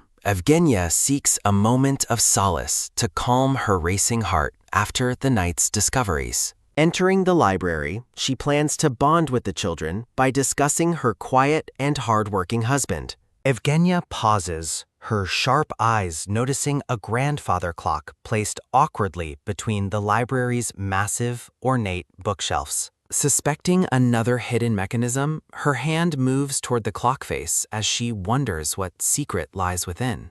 The library stands silent and still as the black-haired lady prepares to unravel yet another mystery of the estate. A faint click sounds as Evgenia successfully triggers the mechanism, realizing her intuition about the room was correct. Stunned by the hidden passage's reveal, the Duchess stares into the darkness, questioning what more her past self concealed. A dark secret passage appears. Evgenia stares in utter shock. She remains frozen at the entrance of the secret stairwell, her mouth agape in total disbelief. A soft, airy rustle sounds as her dress settles. Despite her initial trepidation, Evgenia's curiosity wins out, and she decides to explore the mysterious, blue-lit magic fortress of a secret room. She begins her descent down the dark stone steps, wondering what secrets might be waiting for her at the bottom. A steady tap sounds with each step. As she walks, she wonders if she will find priceless treasures or if the path is merely an ordinary secret escape route. She passes through a hallway filled with glowing blue flora, noting that noble estates often have hidden paths for emergency exits. Evgenia stops mid-step, her expression becoming alert and suspicious as she hears a faint sound ahead. A heavy metal door looms. A soft sliding rustle sounds as she prepares to reach for the heavy door. Evgenia listens intently as voices from beyond the door discuss low-born con artists and bloodlines. A soft, airy sound punctuates the cruel words. The brown-haired woman shouts at the two blonde children, blaming them for not conveying her message to the Duke. She continues her verbal assault, claiming that the duchy would be better off without the Duke's current wife or the trading company. The woman grabs the boy's hand tightly, demanding the children tell the Duke to either remove the company or keep paying distribution fees. She cruelly reminds the weeping boy that his dead father made a promise that they must uphold. Evgenia tells the child to inform her immediately if a situation like today happens again. The girl remembers the lady's kindness, which gives her the strength to finally say no to her aunt's demands. The young girl screams her refusal, tearfully declaring that she will never say what the woman wants her to say to her uncle. The brown-haired woman is taken aback by the child's sudden and fierce defiance. She sneers at the girl, warning her not to get arrogant just because the lady of the house showed her a bit of kindness. The cruel woman laughs mockingly. She tells the children that once the Duke and his wife know their true identity, they will no longer be treated like human beings or family. A sudden, thunderous boom sounds as a hand slams into the wall, casting a terrifying shadow over the brown-haired woman. Evgenia seizes the woman by her hair, her face dark with a terrifyingly calm intensity that leaves the woman gasping in fear. With a cold, piercing gaze, Evgenia asks the woman if she has been tormenting the children this entire time. Evgenia asks if the woman has been acting like this all along while a steady tap sounds. A heavy thud sounds as the brown-haired woman collapses onto the floor. Evgenia stands tall over the fallen woman, her expression one of utter disdain as she demands to know exactly how long this has been happening. The brown-haired woman stammers out a weak, desperate defense, claiming things are not as they appear. Evgenia leans in close, gripping the woman's dress as she delivers a silent, crushing threat. A heavy, rhythmic boom sounds in the room. The brown-haired woman realizes she has no reason to be scared and asks what it has to do with Evgenia anyway. In a final, desperate act, the woman tries to deflect the blame by accusing Evgenia of only caring about another man while being married to the Duke. Evgenia demands to know who started the rumors about her and another man while gripping Amy. The brown-haired woman argues that her status as the children's aunt and the Duchess remains unchanged. Evgenia demands to know if the children were physically harmed while forcefully holding Amy by the collar. A shaky Dior admits that the brown-haired woman pinched them frequently as Evgenia's eyes sharpen in anger. Evgenia is horrified to learn about the physical abuse the children endured. Evgenia decides against immediate physical retaliation for the sake of the children's well-being. A sudden, heavy thud echoes through the room as tension peaks. A sharp, terrified scream rings out from the core. Evgenia orders the cruel woman to leave immediately with a terrifying, cold authority. The brown-haired woman flees the room in a desperate, terrified panic. Evgenia gently comforts the trembling children and tells them they are safe now. The children look up at Evgenia with lingering fear and hesitation. The blonde girl tearfully pleads with Evgenia to keep their secret from her uncle. Evgenia stoops down to listen as the blonde girl begins a difficult explanation. The blonde girl reveals that their mother was not actually a member of the Beers family. Evgenia listens intently as the children's true lineage is revealed. The girl explains that Euclid's brother knowingly married a commoner despite the social consequences. The father accepted a crushing financial deal with Count Beers to hide his wife's commoner status. The blonde girl asks if their lack of noble blood means they can no longer call her aunt. Evgenia firmly maintains that she is their aunt regardless of the secrets she just heard. The blonde girl stares in total disbelief at Evgenia's unwavering acceptance. Evgenia assures the children that the blackmailers are not their true family. Evgenia explains that their formal registration in House Rudion makes them legitimate nobles despite the rumors. She gazes at the children with her calm and reassuring smile. The blonde girl tearfully argues that their presence is merely a burden to their uncle. Evgenia is baffled by the children's belief that they are unwanted burdens. Evgenia tells the children she will be disappointed if they truly believe they are a burden. The blonde boy reveals they tried their best to please their uncle while rejecting Amy's influence. The children confess to suppressing their own feelings to accommodate Amy's demands for their uncle's attention. She listens in silence to the children's heartbreaking confessions. A reminder that the Duke prioritizes spending mealtime with the children. The scene shifts to a memory of the Duke sharing a meal with the blonde children. Evgenia emphasizes that their uncle always thinks of them and rushes home whenever possible. The children listen as Evgenia prepares to explain the truth of their uncle's affection. A warm memory shows the blonde man holding the two happy children in his arms. Tears well up in the blonde girl's eyes as she processes the kindness. Evgenia pulls both sobbing children into a warm and protective embrace. Evgenia vows to make the brown-haired woman pay for attempting to ruin her peaceful life. The sun shines brightly over the grand and ornate castle.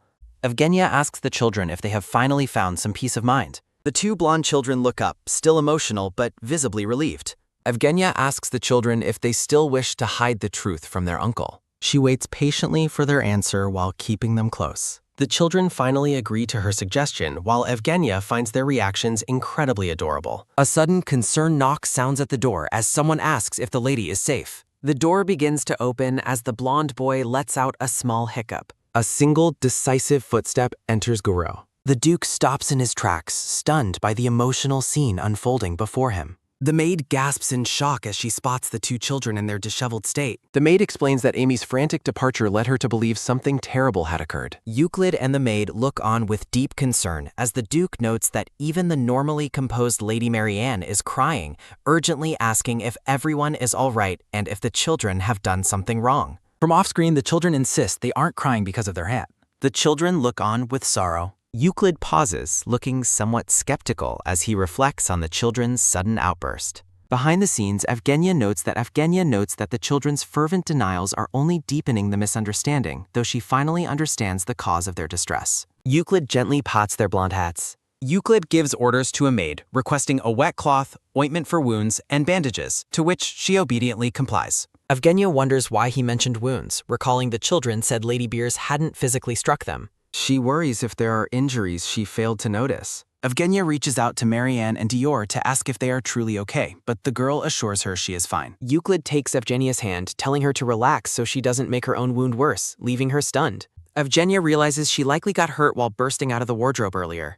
A visible wound marks her wrist. The children watch their aunt closely. He stops to examine her hand. Evgenia is mentally reeling, find it insane that Euclid is personally bandaging her hand.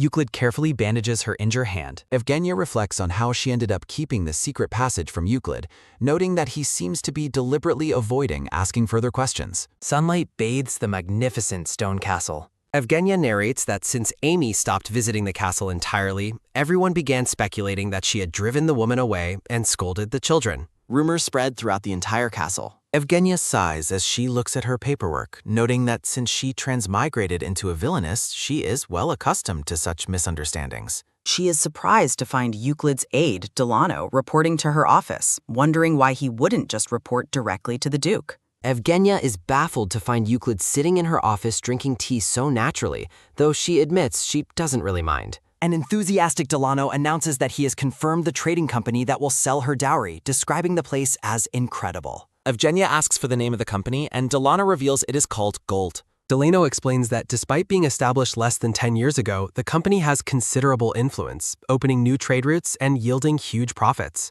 Evgenia realizes that the Gold Anne mentioned previously was actually the name of the trading company. Delano excitedly mentions that the Vice Guildmaster is a spirited person who sees this deal as a great opportunity to expand their network to the north. Evgenia is surprised to learn that the Vice Guildmaster requested to meet with her directly to discuss the matter further. Delano adds that if things go well, the gold trading company might even set up shop in the north. Evgenia notices Euclid has been staring at her the entire time and wonders if he has something to say. Euclid gazes at her, blushing slightly. Intricate jewelry adorns his noble attire. Evgenia asks the Duke if he has something to say, and he awkwardly mentions that the Magic Tower has contacted them. A memory of the silver-haired Tower Lord appears as Euclid explains the tower feels bad for giving her a used carriage and feels they failed their customer. Euclid explains they offered a brand new magic carriage in exchange for the old one, but Delano privately doubts the Tower Lord cares about customer trust. Evgenia tells them to say it's fine since they promised there would be no takebacks, and Delano agrees to convey her wishes. Someone calls for Dior outside. Hearing a knock, Evgenia invites the visitors to come in. Marianne and Dior burst into the room, happily announcing it's lunchtime and inviting their aunt and uncle to eat together. Evgenia is amused that the children came to her office first before visiting Euclid, and she happily agrees to go. Marianne looks away with a blush. Marianne thinks to herself that while she couldn't work up the courage for 5 days, she will definitely tell her uncle the truth today. Euclid watches the children with affection. During an overhead view of the meal, Evgenia insists she is fine now while the children continue to offer her food. Evgenia smiles as she thinks about how the children have been waiting on her for days, reiterating that her hand wound is just a scratch. Despite her protests, Euclid and the children insist she say "ah" as they offer her pieces of food. The servant's arrival is announced with a sudden, rapid tap-a-tap sound as they call out for his grace. The maid announces that Count Beers has arrived and wishes to see them. Euclid stares ahead with pensive focus. Evgenia remains calm beside nervous Dior. Marianne resolves to speak her truth. Evgenia informs Euclid that she will confront Count Beers first and asks him to finish his meal. Euclid expresses his confusion and insists he can handle the matter himself without her getting involved. Evgenia insists on meeting the man first as a menacing dark energy surrounds her determination to see him. Evgenia prompts the children to speak as Euclid looks toward them with sudden surprise. A soft squeeze sounds as Dior nervously clutches his vest and tentatively addresses his uncle. Marianne looks up with firm resolve. Evgenia reflects on the conversation she believes is happening between Marianne and Euclid. A sudden, quick tap-a-tap sounds as Evgenia pushes aside her worries to focus on her meeting with Count Beers. Evgenia walks through the hallway while mentally cheering for Marianne to find her courage. Delano intercepts Evgenia in the hall and is shocked that the Duke is not accompanying her. Evgenia confirms she is going alone and asks Delano why he looks so uncharacteristically happy. Delano explains his joy by recounting how annoying he finds the Count's monthly demands for money. Delano gleefully contrasts Euclid's polite manner with Evgenia's naturally intimidating presence, eager to see the Count's reaction. Evgenia questions Delano about the Count's character and whether he usually behaves in a superior manner. Evgenia's expression hardens as she listens to descriptions of the Count's insufferable and disrespectful attitude toward the Duke. Delano trembles as Evgenia's presence becomes terrifyingly heavy while she learns more about the Count's behavior. A sharp crack sounds as Evgenia's aura flares with a decision to personally teach the Count a lesson. Firm hands push open drawing room doors. Evgenia enters with cold, regal authority. A sudden, bright flash surprises Evgenia as she notes the light reflecting off the Count's bald head. Count Beers bows and introduces himself as the head of a large northern trading company. Evgenia reflects on the old saying that a rotten personality leads to baldness. Evgenia is baffled by the merchant's poor awareness of her displeasure as he tries to flatter her. Evgenia realizes that the Count is completely oblivious to recent events as he presents her with a gift. The Count shows off a large painting on the table, describing it as an incredibly rare item. Evgenia's shoe slips with sharp snap. A sudden, loud clatter sounds as Evgenia stumbles forward and collides with the furniture. Evgenia vents her frustration over her recurring shoe troubles while trying to regain her balance. Count Beers stands frozen in shock as he is suddenly drenched in liquid and adorned with a flower. Evgenia is shocked to see that she accidentally knocked over a vase directly onto the Count's painting. Delano and the maid are awestruck, believing they are witnessing a calculated display of the Duchess's legendary cruelty. The Count panics and identifies the ruined gift as the famous masterpiece Sunrise by Diego Verzin. Evgenia's eyes narrow as she recognizes the name of the painting.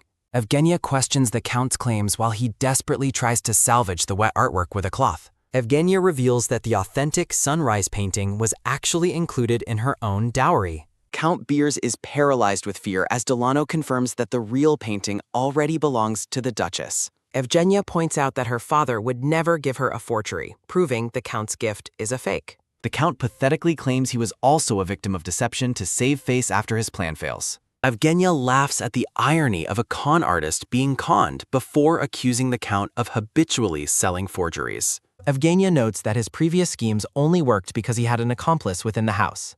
Evgenia stares down the trembling Count and questions if his attempt to deceive her was born of sheer arrogance. Euclid's voice rings out as he enters the room and calls for his lady. Evgenia calls out to the Duke as he enters with a radiant presence. Euclid asks about the children while Evgenia tries to explain the current situation in the room. Euclid watches with a serious gaze. Evgenia acknowledges Euclid's words with a quiet and respectful confirmation. Evgenia is struck by sudden realization. Euclid offers a radiant, peaceful smile while surrounded by blooming white flowers. Evgenia glances back as she walks through a grand, sunlit corridor. Euclid peers through a doorway with a stern expression while an unseen person expresses nervous surprise. A flashback begins 30 minutes earlier as Euclid questions Marianne's lack of trust in him regarding her secrets. Marianne tearfully explains her fear of being hated and her desire to protect him from further hardship. The girl continues her confession while mentioning her regret over their father's abandonment. Euclid immediately and forcefully rejects her self-deprecating thoughts. His attention is taken by a sudden flinch as he reflects on his brother's actions, leaving the family vulnerable. Euclid questions his own conduct and impact in front of the young children. He resolves to shield them from the dark truth and any thoughts of vengeance. Despite his brother's faults, Euclid finds himself unable to join the world in blaming him. Feeling personally responsible for the family's tragedy, he kneels to give the children a warm hug and an apology. Euclid reassures Marianne and Dior that they are his precious family and that their bond will never change. The children embrace him with joyful laughter, mentioning that their aunt's words were correct. Dior joyfully recalls their aunt's promise that they would always be precious to their uncle. A memory shows Evgenia comforting the sobbing children with a warm hug. Evgenia's voice continues the memory, encouraging them to be glad their real family is different from the Beers family. The children express their immense happiness at being part of Euclid's family. Marianne and Dior celebrate their newfound peace while holding a bouquet of white roses. Euclid smiles warmly, feeling deeply comforted by the children's innocent joy. Back in the present, a sudden boom sounds as Count Beers grovels, claiming he only followed the late Duke's orders. A chilling aura surrounds Euclid as he questions the Count about the financial arrangements regarding his sister-in-law. Euclid continues his interrogation, asking if the children were told to prioritize the Count's interests. His fury intensifies as he challenges the notion that his sister-in-law owes the Count any gratitude. Euclid lets out a heavy, frustrated sigh. He makes a sudden reach for the Count, demanding to know who else shares this secret information. The Count remains defiant in his mind, plotting to use his own methods against the Duke. Euclid repeats his demand for the identities of those who know the truth. He looms over the trembling man, ordering him to answer quickly. Count Beers remains on his knees, surrounded by an atmosphere of intense pressure. The Count secretively considers using his knowledge as leverage against Euclid. An official from the Imperial Treasury suddenly interrupts by bursting into the drawing room. The Count reacts with outrage at the intrusion before being informed of a serious legal problem. Canis Huen introduces himself and his team of Treasury officials to the gathered nobles. The official announces an investigation into the Beers Trading Company for illicit wealth and trade law violations. Canis apologizes for the interruption, explaining they tracked the Count directly to the castle. Euclid remains cold and suspicious, questioning the official's lack of protocol in his home. Canis is visibly flustered as he explains that the Duchess herself granted them entry. Euclid acknowledges the explanation with a calm, analytical expression. Outside the castle gates, a servant prepares to notify the lord of the imperial palace's arrival. The castle staff is startled by Evgenia's sudden and perfectly timed appearance. Evgenia offers a calm greeting while Canis formally introduces himself to the Duchess. Canis delivers a message from his superior, Chianel Bazilian, who is busy working at a rapid topping pace. After being told he will investigate thoroughly because she filed the report, Evgenia urges him to begin his work. A slow creak sounds as the Duchess orders the butler to open the grand doors for the officials. A quiet murmur follows the officials as they enter the castle under the watchful eyes of the family. Marianne asks if their grandfather is being arrested, and Evgenia confirms he must be punished for his misdeeds. Evgenia offers silent support to the children as they watch the corrupt Count's downfall. The children acknowledge their aunt's explanation with somber obedience. Evgenia remains pensive, knowing the Count will likely attempt to expose the family's secrets to save himself. A quiet moment of reflection begins as the scene shifts. Evgenia instructs Anne to take the children to the library, and the blonde maid politely agrees. A sudden, sharp click sounds as Evgenia reflects on her future family and the need to protect Marianne and Dior from the Count's history. A sudden, loud puff sounds as Evgenia's chibi form blushes intensely while scolding herself for thinking about future children so soon. Euclid watches his wife with a calm and deeply thoughtful expression. Evgenia realizes she should apologize to Euclid for independently contacting the capital and causing a stir. A voice calls out to the couple, announcing that a report is ready to be delivered. Canis Huen beams with a bright and joyful smile. Behind dungeon bars, Count Beers stands as Canis explains the investigation into the trading company is nearly finished and they are moving to the Count's estate. Canis thanks the Duke and Duchess for their cooperation, while Euclid tells him to think nothing of it. Evgenia mentions the con attempt involving a painting, shocking the brown-haired official. Evgenia details the forgery of Diego Verzen's work, wondering if the Count was actually trying to sell it to her. Canis is appalled by the Count's actions and vows to ensure he pays the full price for his crimes. Evgenia promises to inform Canis's brother of the excellent work he has done. Canis reacts with humble surprise, feeling that such a reward is unnecessary. A sudden, sharp flinch sounds as Eugenia is startled by Euclid's presence behind her. Evgenia apologizes for making a big deal of the situation, explaining she noticed financial irregularities before hearing the children's story. Euclid gently asks his lady to please raise her head. A soft, quick tap sounds as a finger rests against a chin. Euclid offers a warm, radiant smile amidst a flurry of white roses. Evgenia thanks Euclid sincerely for listening carefully to the children's concerns. The Duke and Duchess both blush in their chibi forms as a romantic energy fills the air. Evgenia remains serious, vowing that the Count will not go down alone while assuring Euclid he should not worry. Euclid smiles warmly and tells his lady to leave everything to him and not to worry herself. Evgenia watches him with a worried and curious gaze, wondering about his plans. A firm, warm squeeze sounds as Euclid takes Evgenia's hand in his. A sudden bright glow sounds as Evgenia blushes, thinking to herself that his charming behavior is like cheating. Euclid notices her red face and asks if she is feeling unwell. Chibi Evgenia panics internally, unable to refuse anything when her husband looks at her with such kindness. A sudden angry shout sounds in the dungeon as Count Beers blames his daughter for their downfall. Amy argues back that the Count is being punished for breaking the law, as the Imperial investigator stated. A heavy, slow step sounds as Amy expresses her shame over her father trying to con the Duchess with a forgery. Euclid watches the prisoners through the bars with a cold and piercing gaze. A sharp metallic clank sounds as Count Beers begs for mercy, claiming the fake painting was an honest mistake after years of service. Amy insists her father is lying and that he alone is responsible for the things said to the children. A sudden, low grin sounds as the Count reminds Euclid that the children are publicly his grandchildren and share his intentions. Euclid stands in the dark hallway and demands to know who else knows the truth about his brother and sister-in-law. A sharp, dismissive huff sounds as Amy claims that currently only the two of them share the secret. Count Beers threatens to expose the children's commoner blood and their father's betrayal to the entire empire. A soft, magical hum sounds as Euclid's hand glows, confirming the truth of their statements. A sudden, sharp gasp sounds as the Count is terrified by the dark aura surrounding the Duke. Amy trembles in fear as a shadow falls over her, calling out to her father. A sudden, heavy flinch sounds as Euclid addresses Lady Beers from behind the bars. Euclid scolds them for telling the children things they should never have known. A soft, dark rustle sounds as Euclid stares with a cold gaze, stating he has no intention of making things easy for them. Euclid warns her that if she must resent someone, she should resent him instead of the innocent children.